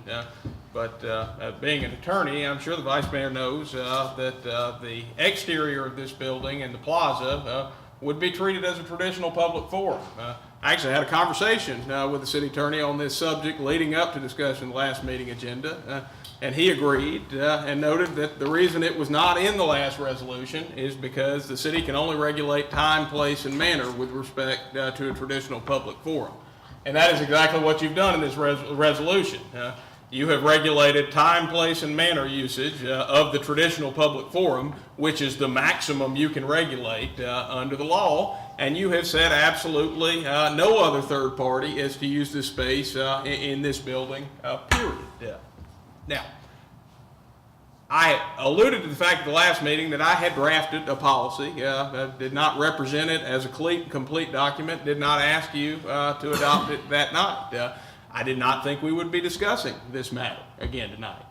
But since it has appeared back on the agenda, essentially the same thing, regurgitated in a different form, I feel compelled to share with you an outline of what I have in my draft policy and invite any discussion either at this table or in my office or on the telephone after this, so that we can work to draft a policy about how the public may actually use our building rather than being held outside of our building. The outline of my policy is it includes use of the plaza, the upstairs lobby, the downstairs lobby, and the large upstairs conference rooms. Those are the only places that would be potentially available for reservation by the public. It would be available for events that serve some public purpose. That means, for example, it would not be available for private events like birthday parties and wedding receptions. To serve the purpose of any group that wants to have a meeting that can be justified as in furtherance of a public purpose. That is a broad category, but I do believe it's necessary to set limitations on not having it set up for private enterprise and events that have a solely private purpose. Could you turn? Events, in order to be administratively coordinated, would have to be scheduled during regular business hours, not in conflict with city business. In other words, if any of those spaces was being used for city business, it would be booked during that time and it would not be available for public usage. Events scheduled outside of regular business hours would have to be approved by the Board of Aldermen. All requests for usage of any of those spaces would have to be approved by the Board of Aldermen. I would not administratively determine who comes and goes from the building after hours. Since it would be open entirely for public purpose, I've got no charge associated with it unless the city incurs expense. And in the event that the city incurs an expense, say facilitating an after-hours event, then we would, of course, assess those charges to the group that reserved the space. And finally, the reserving party must agree to indemnify, hold harmless, and pay for any incidental damages. Now, those are simple tenets. Actually, the policy that I drafted is only 2 pages. It's quite simple itself. There certainly could be more added to it. There certainly could be some taken away. Personally, I'm not 100% sure that we need a very formal written policy. But as the issue has come up, I am willing to develop a very formal written policy. Please offer your suggestions. I know there are some of you that do not want the space open at all, but given how the discussion went last week, I do not think that is a majority of the board. I would like to hear in the future from the majority of the board that has kept open the possibility of allowing third parties to use this space, what types of terms and conditions you would like to place on it. But those are mine. Alderman Carter. I agree with most of these. I mean, obviously, we don't want something that would not be considered normal scope of business for a government-type building. I mean, you don't have wedding receptions at the Capitol in Jackson. I think everything you put on there is pretty, pretty common sense. Of course, we need an indemnification clause, and I don't know about not having a charge. That's the only thing I saw on that I might have an issue with. It says unless you incur expense to the city, but typically with that, comes with the process of the paperwork and things like that. Typically, anything you book nowadays is some type of hourly charge or rate, $45 an hour, maybe as an example. But I'm not, again, unless y'all know of some reason we need to rush this, I'm not saying we have to. I don't feel comfortable voting on this tonight, maybe. Unless there's something coming up that I need to know about that we have to have this in for within the next 2 weeks. But no, I am not administratively booking the space until we get the issue resolved. I would ask, since I am not administratively booking the space until we get it resolved, that let's do work to get it resolved as quickly as possible. Yes, and I think this is probably a little more serious than we think, because being a new city hall, that these type of things, when they get put on the book, they're there for years and hardly ever get changed. I'll be honest about that. So I think this is a lot more serious than we think it is. And then secondly, if it occurs outside the hours of 8 to 5, I have personal issues with people having access. There's a couple desks in this building that you can basically just walk up to. Most of them are lockable by key, but there are a couple that if the building's open, and I know Mr. Green's got one of them, I don't feel comfortable with people being able to access the documents that he has on his desk. But that's just one example. So anything outside of 5 p.m., I can't support it if it's going to have access to the whole building. With a city staff here or not, I don't think that a city staff or two can monitor the building maybe the way it needs to be monitored. I think inside the hours of 8 to 5, there's enough people coming and going that they can see what's going on. But I still, kind of with the last meeting, I feel comfortable basically voting on anything that allows the lobby access, the plaza, and anything from these doors toward Main Street. So, thank you. Mayor, may I be recognized? Yeah, let me ask him one question before. Would you be comfortable with the large upstairs conference room during working hours only? I'm fine with that, and that's just because there's there's multitudes of staff up here coming and going in public, but it's really just that after hours, and it would never probably happen, but having one bad apple that's going to look for things off people's desks, and that's what I have an issue with.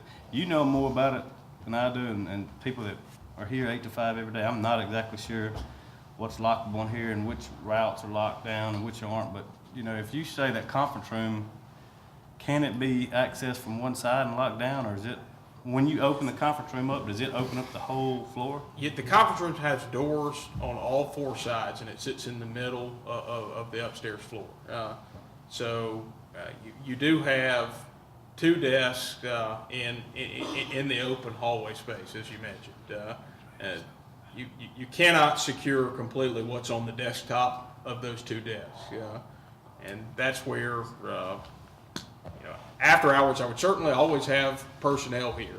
But if you want to eliminate the possibility of after hours altogether, I would recommend that we at least have that space open from 8 to 5 because I see no relative security threat while the building is full and there are people at all of those desks and certainly eyes all over the building. And I do think it would be utilized by groups that would wish to have a meeting during the day, because it's one of the nicest meeting spaces in town. And until that space was open, most meetings were held in the partnership boardroom. It gets used all the time. So much so, I told you at the last meeting, Jennifer Gregory is working on drafting terms and conditions for that, because they haven't had them before. I think this would provide a new opportunity for groups during the working day to use that space. And it also might take some stress off of that room in the partnership building as well, which I think, in the interest of being good neighbors as community organizations, that could be a good thing too. All right, I've got Maynard, Wynn, Little. Alderman Maynard. Thank you, Mayor. I agree with Alderman from one. I would be fully supportive of the lobby area and the outside plaza. I respectfully disagree with the security issue with the upstairs conference room. I think to get from the conference room to restroom facilities, there's a lot of open desks there. All of our mailboxes are open and would be open access that are there. The mayor's administrative assistant's desk is open access there. And I personally think there's some security issues that we would need to address before we considered utilizing that space for public use. The difference in that space and the partnership board space is the partnership board conference room can be accessed without ever accessing any office space. You can go in the side door off Lafayette and get through the hall without having to go through any office. We don't have that luxury here. This building was just not designed to handle that in that capacity. Now maybe we can, over time, tweak the proposed policy to include that space if we take care of some of the security issues there. I would certainly be willing to listen to that. The other issues that I have at this point involving the outside plaza is I think we're also going to need to address when groups use that, are they required to close that street coming off Meggs onto Main, because that's a blind corner, and Chief, I see nodding. I think I would ask for his opinion on some security issues. I saw your wife at the dedication drunk run out there and snag the little one up because the car was coming. Got a good picture of it. Yeah, so it's, I think there's some other issues. While I'm fully supportive of utilizing that space as a public space, I think we need to also address some of those security issues. And Vice Mayor, I think currently an event request goes through community development. I don't know if we could use that same form. It doesn't matter about the form, gentlemen. Whatever form you want to use is fine for Vice Just Mayor. want to make sure we're consistent all the way across there. That's fine, whatever you want to do. So those are my concerns with the policy. I'm comfortable with this, with the idea that we can come back at a later time and edit and tweak and get it exactly like we want it. But I agree with the gentleman from one that I would support the outside use of the lobby area, which would give people access to the restrooms in the lobby, and also access to indoors during, if there was inclement weather that suddenly came up. But other than that, that's sort of where I am on the upstairs conference room. Alderman Wynn. Thank you, sir. I've said it once and I'll say it before. Before I get ready to make my statement, Mr. Peters, will you please come forward? You're fine. It's okay. It's painless. Mr. Peters, you serve as the Director of Parks and Recreation. I do. And the Sportsplex is utilized for many events, family reunions, receptions, anniversary, retirement receptions, just for public consumption. Is there a security system there? Depends on the event that you have to have at least 3 to 5 police officers and security. Okay, let me ask you this. Are there any surveillance cameras at the Sportsplex? There is. About approximately how many? 16. 16. So there are 16 cameras in the sports building. So if anything were to occur, you all have that on security cameras. Right there, one of the area. Thank you. I just wanted the public to know that I already knew it. Thank you so much. Having said that, we don't have any type of security system here. We have a municipal court, we have a judge, our city prosecutor, the board handles business here, and much monies are received into this building. There's no security system. I'm certainly going to support this measure that has been placed here tonight by the vice mayor. I yield the floor at this time. Alderman Little. Echoing some of the similar comments that were made earlier, I'm of the same opinion. I don't have a problem with leasing or renting out the space in the open areas and the common area outside. I do have some reservations, after hours, particularly upstairs. I don't know how big a problem it may be during business hours, but I know I've been up here on the weekend before and picked up a packet, and there's all kind of plans laying around. I think we had someone had an iPad stolen off their desk first week we were over here during working hours in that open area. So I think there's some merit to all this. I hate to block the public per se from City Hall, but if there's some way we can reach some happy medium with this, I understand you got a work in progress there. I think we're spending more time on this than we did the TIF. I yield the floor. Alderman Walker.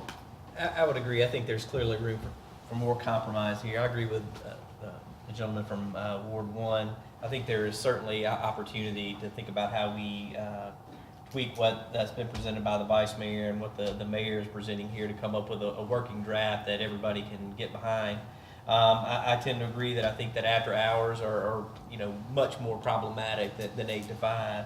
And I think if we look at a way to sort of come together here where the public can use this building for public city-related sort of business, I think we can find a compromise there, whether this in the lobby or upstairs or only during 8 to 5. But I think this.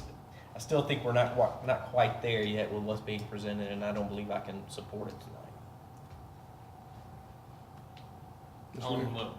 And you have no intentions on moving forward with anything in the interim while we're trying to come up with something everybody can get on board with? I have told you previously that until this is settled, since I do understand that there is an intent to make it a matter of board policy now, I will honor that conversation, and I will not book anything until it is settled.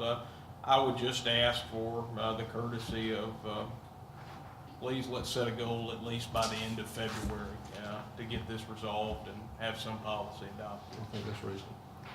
Mr. Mayor, we have a motion and a second on the floor. We do. Any further discussion? Is there any further discussion? Any further discussion?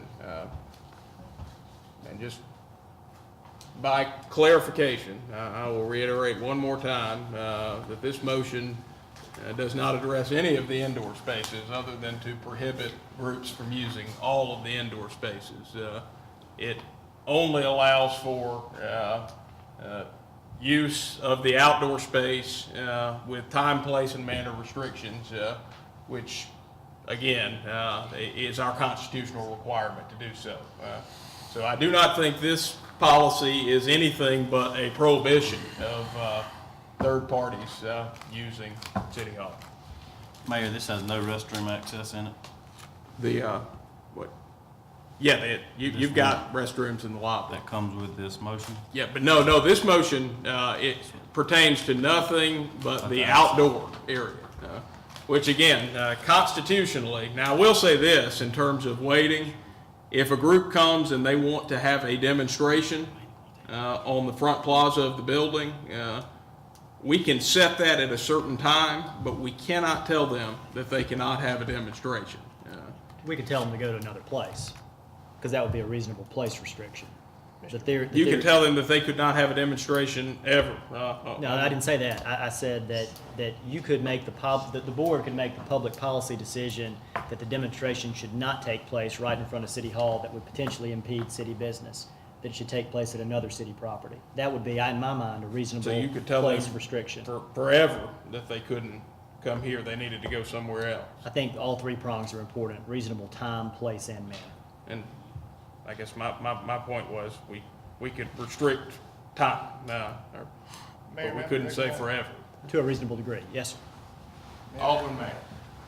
Vice Mayor, would you consider a friendly amendment that added access to the lobby area and the restrooms on the lower level during times that the plaza was reserved for outside groups?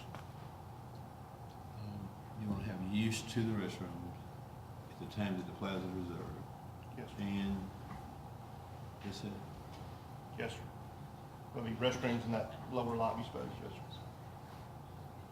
That allows for access for inclement weather and access to restroom facilities. During what time? I guess it'd have to be during the time City Hall is open. Well, it's already open. That's true. I mean, my recommendation is to wait, and let's consider the alternatives and adopt a policy. But if you adopt this policy tonight, just go ahead and say that you don't want any third-party groups in the building at all, because that is what this policy does. And I don't have an issue with somebody taking that position, but come out and say that's what you'd like to do. Alderman Wynn. Mayor, we've got a motion, we've got a second. I'm ready to vote, so we can move on, let the chips fall where they may. Is there any further discussion? Is there any further discussion? Any further discussion? Seeing none, all those in favor of Alderman Perkins' motion, please signify by raising your hand. All those opposed, please signify by raising your hand. By a vote of 4 in favor with 3 against, this motion passes.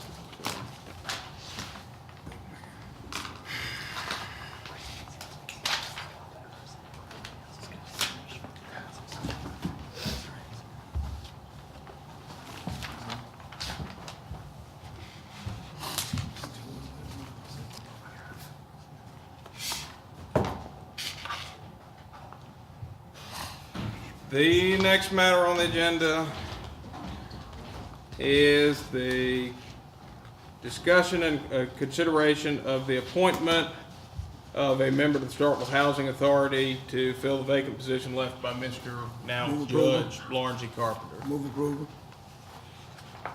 Mr. Mayor, the motion. Now, hold on, I'm getting to the appointment. The name is Willie E. Gillespie. Alderman Perkins, please maintain the quorum. Your The team- motion made by Alderman Vaughn is to approve the appointment of Mr. Willie E. Gillespie to the Starkville Housing Authority with a term set to expire on September 5th, 2016. Alderman Vaughn, is that your motion? Yes, it is. Do I hear a second? Second. Motion has been seconded by Alderman Nguyen. Alderman Perkins, do you wish to speak on the merits? Yes, sir, Mr. Or, Mayor. excuse me, Alderman Vaughn, do you wish to speak on the merits? No, sir. Alderman Perkins. Thank you, Mr. Mayor. I appreciate the recognition. Mr. Mayor, I think Mr. Gillespie will be a great addition to this and be a great asset to the board, and so I recommend approval. Further discussion? May I be recognized? You may. Thank you so much. Mr. Gillespie, I serve as the city's liaison to the Housing Authority Board. Mr. Gillespie is great with that population already. He's very familiar with many of the ongoings of Housing Authority, and I certainly suggested that he apply, and he did. And I'm so happy that our board will be embracing this measure tonight. I yield the floor at this time. Further discussion? Any further discussion? Any further discussion? Any further discussion? Seeing none, all those in favor, please signify by saying aye. Aye. All those opposed, please signify by saying nay. Motion clearly passes. I skipped a page in the agenda. The next matter before you is the discussion and, no? You're right. You're right. You're right. Oh, no, it was added, okay. All right, the next matter before you is the update on the Family Dollar construction site. Mr. Sanders?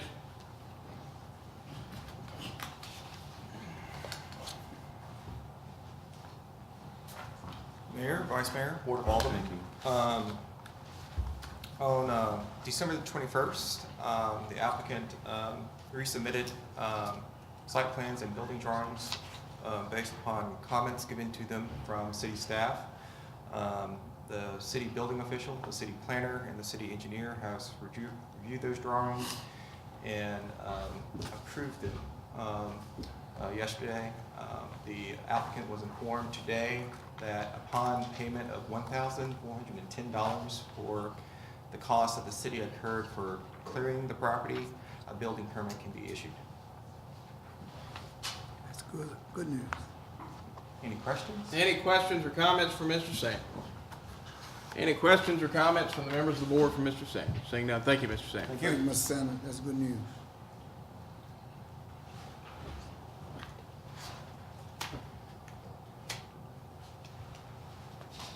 The next matter before you is the discussion and consideration of naming delegates to attend the Mississippi Municipal League's summer conference with advance payment for accommodations to those individuals.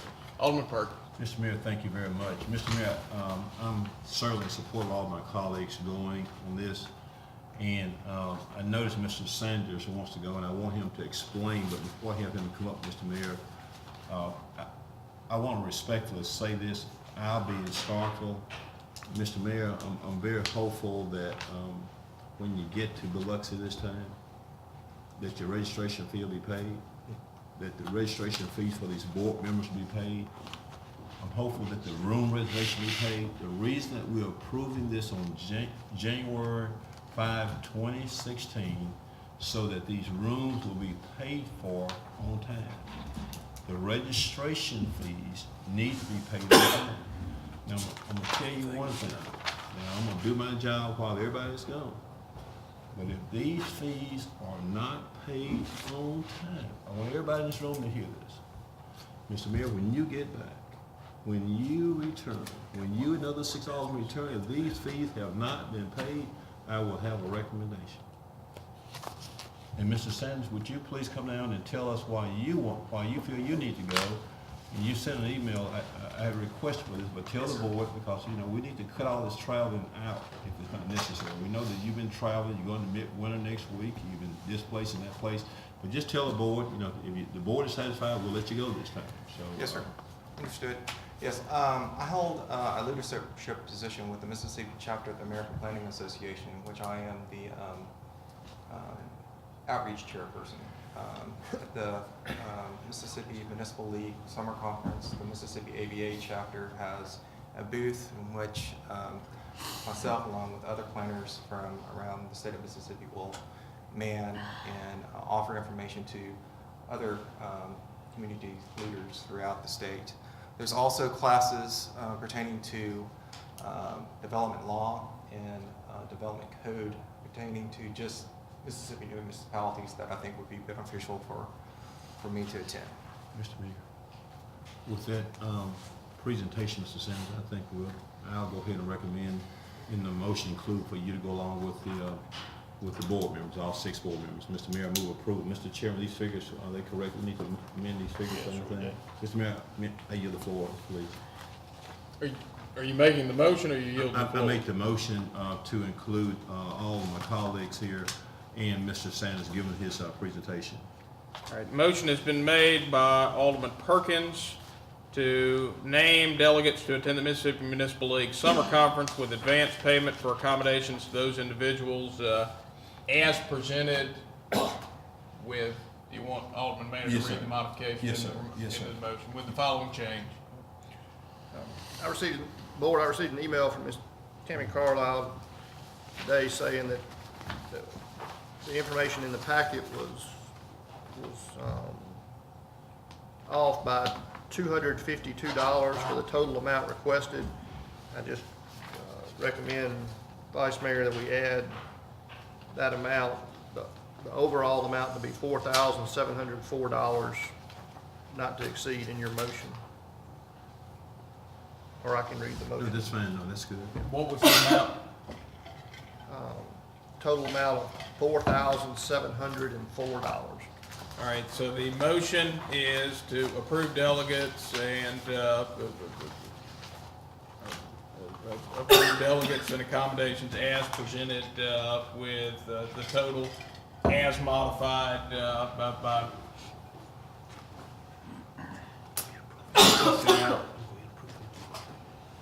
Here we go. All right, so, as presented, with the following modified, total of all expenses, $4,704. Sorry to come. Alderman Perkins, that's your motion? Yes, sir. Do I hear a second? Second. Motion has been seconded by Alderman Vaughn. Alderman Perkins, you wish to speak on the matter? No, sir. Any discussion? Any discussion? Any discussion? Any discussion? Seeing none, all those in favor, please signify by saying aye. Aye. All those opposed, please signify by saying nay. Motion clearly passes. Mr. Nay- Mayor, may I recognize? You may. Thank you, Mr. Mayor. I move approval of the request of the mayor to attend the Mississippi Municipal League Summer Conference with advanced payment for accommodation as presented. And with the same modification? With the same modification. All right, the motion has been made by Alderman Perkins to approve of the mayor attending the Mississippi Municipal League Summer Conference with advanced travel, payment for accommodations, and the same modification made previously to the board's travel approval. Alderman Perkins, that's your motion? Yes, sir. Do I hear a second? Second. Motion has been seconded by Alderman Carver. Alderman Perkins, you wish to speak on the matter? No, sir. Any discussion? Any discussion? Any discussion? Seeing none, all those in favor, please signify by saying aye. Aye. All those opposed, please signify by saying nay. Motion clearly passes without objection. I'm going to take us into a brief recess. Any objection? Any objection? Seeing none, stand in a brief recess.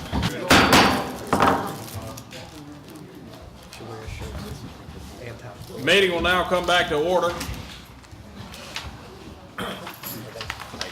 The next matter on the agenda is the discussion and consideration of CU 1514, request by Patrick Lindley for a conditional use to allow accessory dwelling unit on a proposed parcel located in an R2 zone at 506 South Jackson Street.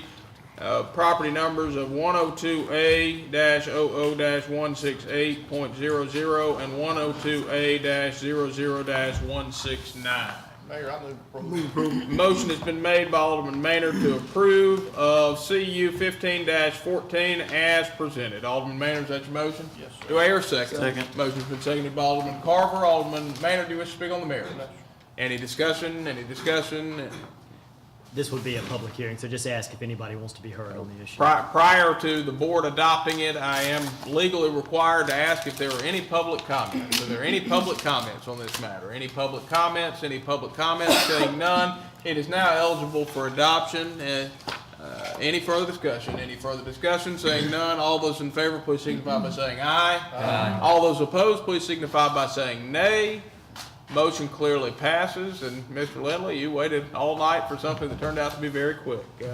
The next matter on the agenda is a discussion and consideration of the transfer. Motion has been made by Alderman Maynard to transfer cemetery plots in the Oddfellows Cemetery located on University Drive as presented. Alderman Maynard, is that your motion? Yes, sir. Do I hear a second? Second. Motion has been seconded by Alderman Nguyen. Alderman Maynard, do you wish to speak on the merits?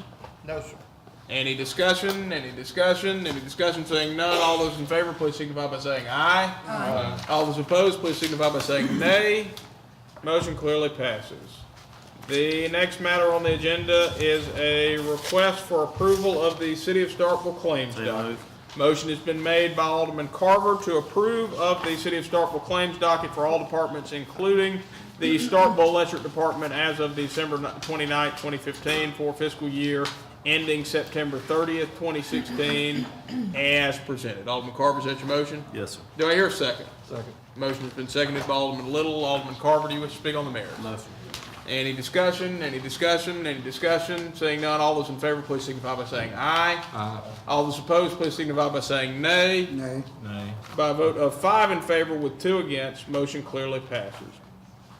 The next matter on the agenda is the consideration of budget amendments for fiscal year September 30th, 2016. Move approval. Motion, is that right? September 30th, 2016? Is that right? Yeah, I got you. Motion has been made by Alderman Maynard to approve of budget amendments for fiscal year September 30th, 2016 as presented. Alderman Maynard, is that your motion? Yes, sir. Do I hear a second? Second. Motion has been seconded by Alderman Little. Alderman Maynard, do you wish to speak on the merits? No, sir. Any discussion? Any discussion? Any discussion? Seeing none, all those in favor, please signify by saying aye. Aye. All those opposed, please signify by saying nay. Motion clearly passes. The next matter on the agenda is a request for approval of November 2015 financial statements. Discussion. Motion has been made by Alderman Little to approve of November 2015 financial statements as presented. Alderman Little, is that your motion? Yes, sir. Do I hear a second? Second. Motion has been seconded by Alderman Nguyen. Alderman Little, you wish to speak on the merits? No, sir. Any discussion? Any discussion? Any discussion? Seeing none, all those in favor, please signify by saying aye. Aye. All those opposed, please signify by saying nay. Motion clearly passes. Did we do this? Yes. Okay. The next matter on the agenda is a request for approval to accept the lowest and best bids received for January 16th through December 2016 source of supply. Move approval. Motion has been made by Alderman Maynard to accept the lowest and best bids received for January 2016 through December 2016 source of supply as presented. Alderman Maynard, is that your motion? Yes. Do I hear a second? Second. Motion has been seconded by Alderman Nguyen. Alderman Maynard, do you wish to speak on the merits? No, sir. Any discussion? Any discussion? Any discussion? Saying none. All those in favor, please signify by saying aye. Aye. All those opposed, please signify by saying nay. Motion clearly passes. The next matter on the agenda is a request for approval to accept the lowest and best bids received for janitorial services as presented. Discussion. Mayor, I move approval to accept the lowest and best bid from TCC Facilities Management Incorporated at 3 days per week for City Hall and authorize the city to sign an agreement with said company upon review by the board attorney. Can you tear that motion off and hand it to the city clerk? Yes, I can. All right, motion has been read. It's been reduced to writing. Since it's been read and reduced to writing without objection, I won't ask for it to be reread. Seeing no objection, do I hear a second? Second. Motion has been seconded by Alderman Little. Alderman Maynard, do you wish to speak on the merits? No, sir. Any discussion? Any discussion? Any discussion? Saying none. All those in favor, please signify by saying aye. Aye. All those opposed, please signify by saying nay. Motion clearly passes. The next matter on the agenda is a request for approval to accept the lowest and best bid, excuse me. The next matter on the agenda is request for permission to update the current hiring procedures for the fire department. Chief? Move approval. Motion has been made by Alderman Maynard to approve of the updated hiring procedures for the fire department as presented. Alderman Maynard, is that your motion? Yes, sir. Do I hear a second? Second. Motion has been seconded by Alderman Nguyen. Alderman Maynard, do you wish to speak on the merits? I just want to thank Chief for taking in all the suggestions and incorporating those in this new plan. I appreciate you. Thank you. Thanks for your follow-up. Thank you, Chief. And this retains a 70% passing rate on the written exam? Thank you. Mr. Mayor, Any further discussion? Alderman Perkins. yes, sir, Mr. Mayor, just one housekeeping. Chief, just a little clerical error. I'm trying to turn to the page. I saw we had Board of Aldermen, should be MEN. It's our change on That is, on what page is that on? I'm not there right yet. What page is that on? it will be on the third page. On the third page, and that, what's that number? Here it is, yes, sir. Mr. Mayor, under 5.300, number 3, where it says to Board of Aldermen, give that to the clerk if, so she can see the change should be MEN. You got that already, Chief? You should give that to the clerk so she'd make that little clerical change, but you did a great job with that, Chief. Just give it to the clerk and circle it and show what it is. Just a little clerical error, that's all. With that change, do you accept that change? Yes, sir.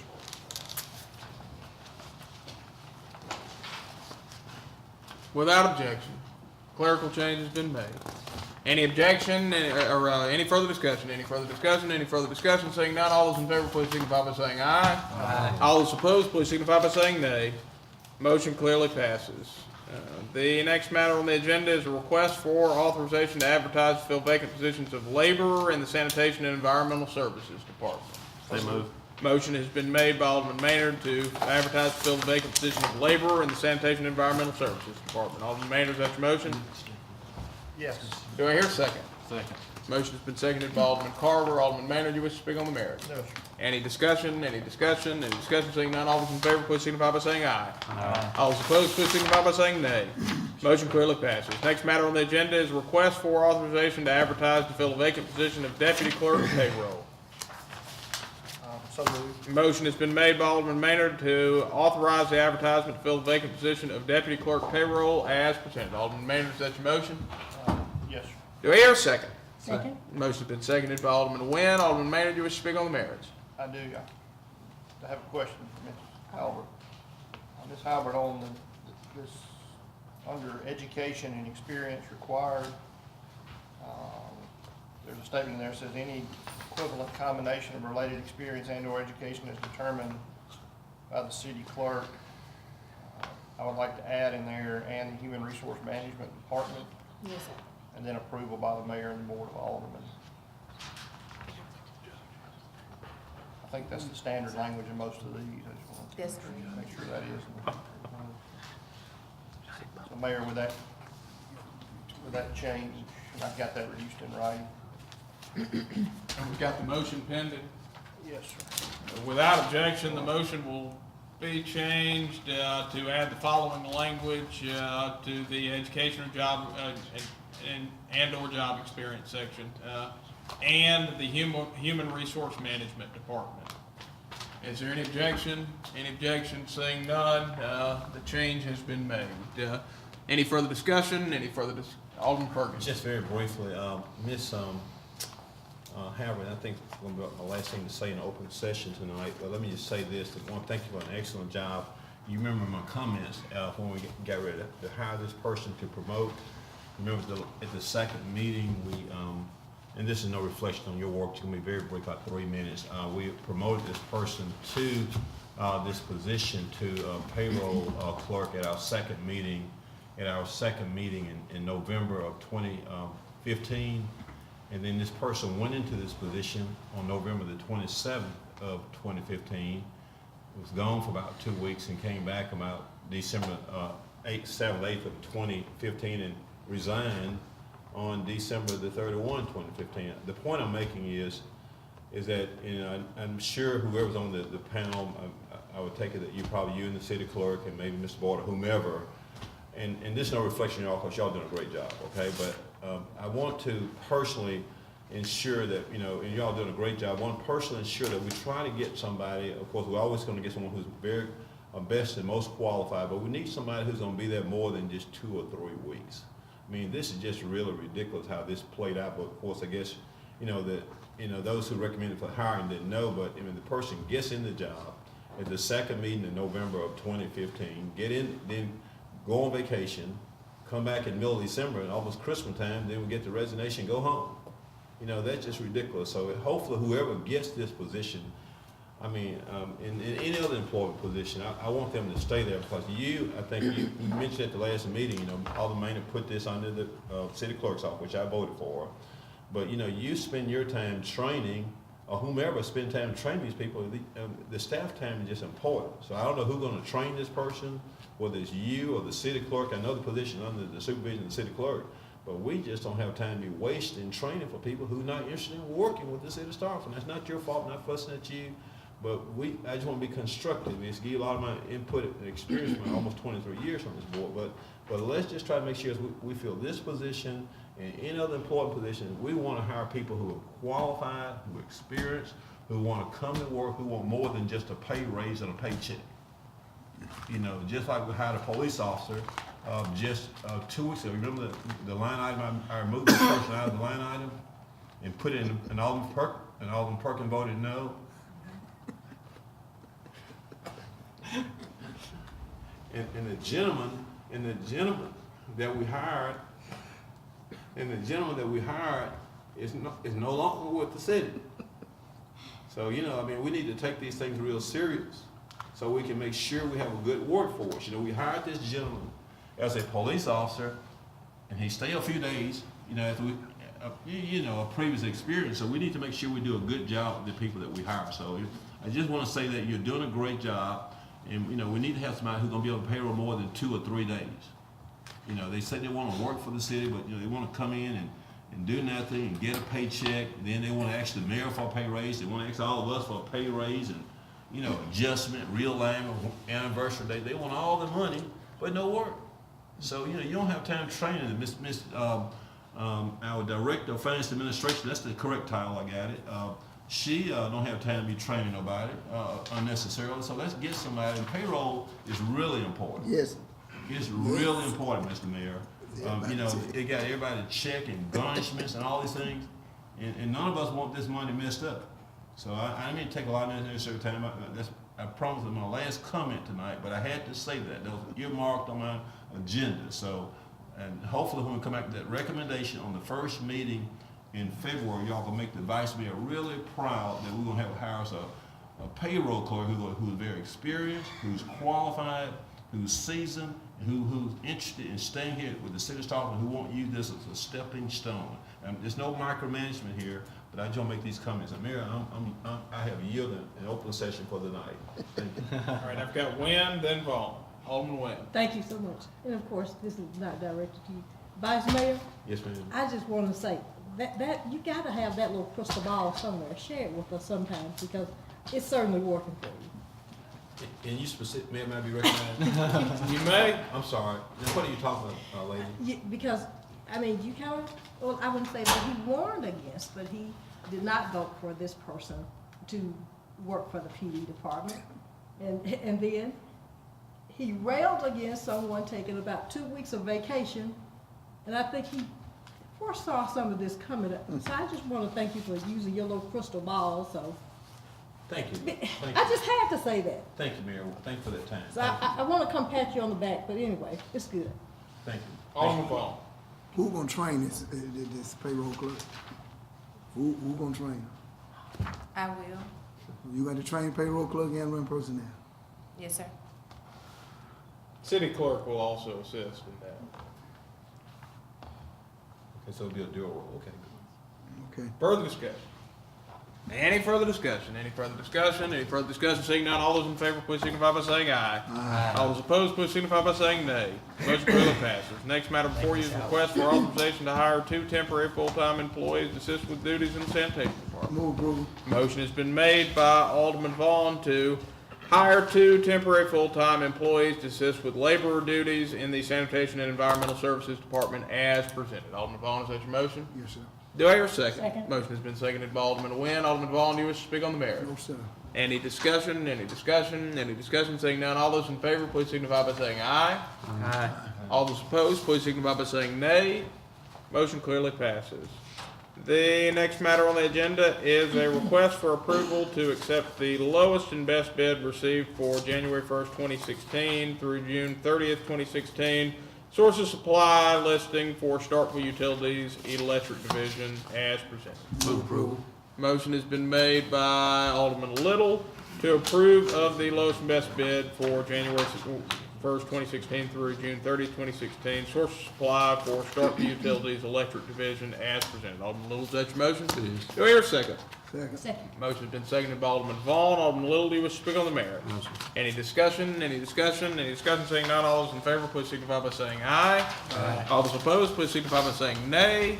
Motion clearly passes. The next matter on the agenda is a request for authorization to advertise for purchase with trade-in of 55 feet material handling bucket truck with chassis as presented. Discussion.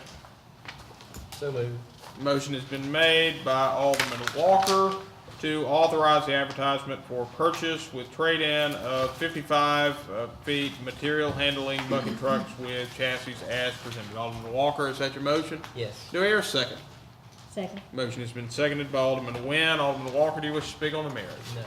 Any discussion? Any discussion? Any discussion? Seeing none, all those in favor, please signify by saying aye. Aye. All those opposed, please signify by saying nay. Motion clearly passes.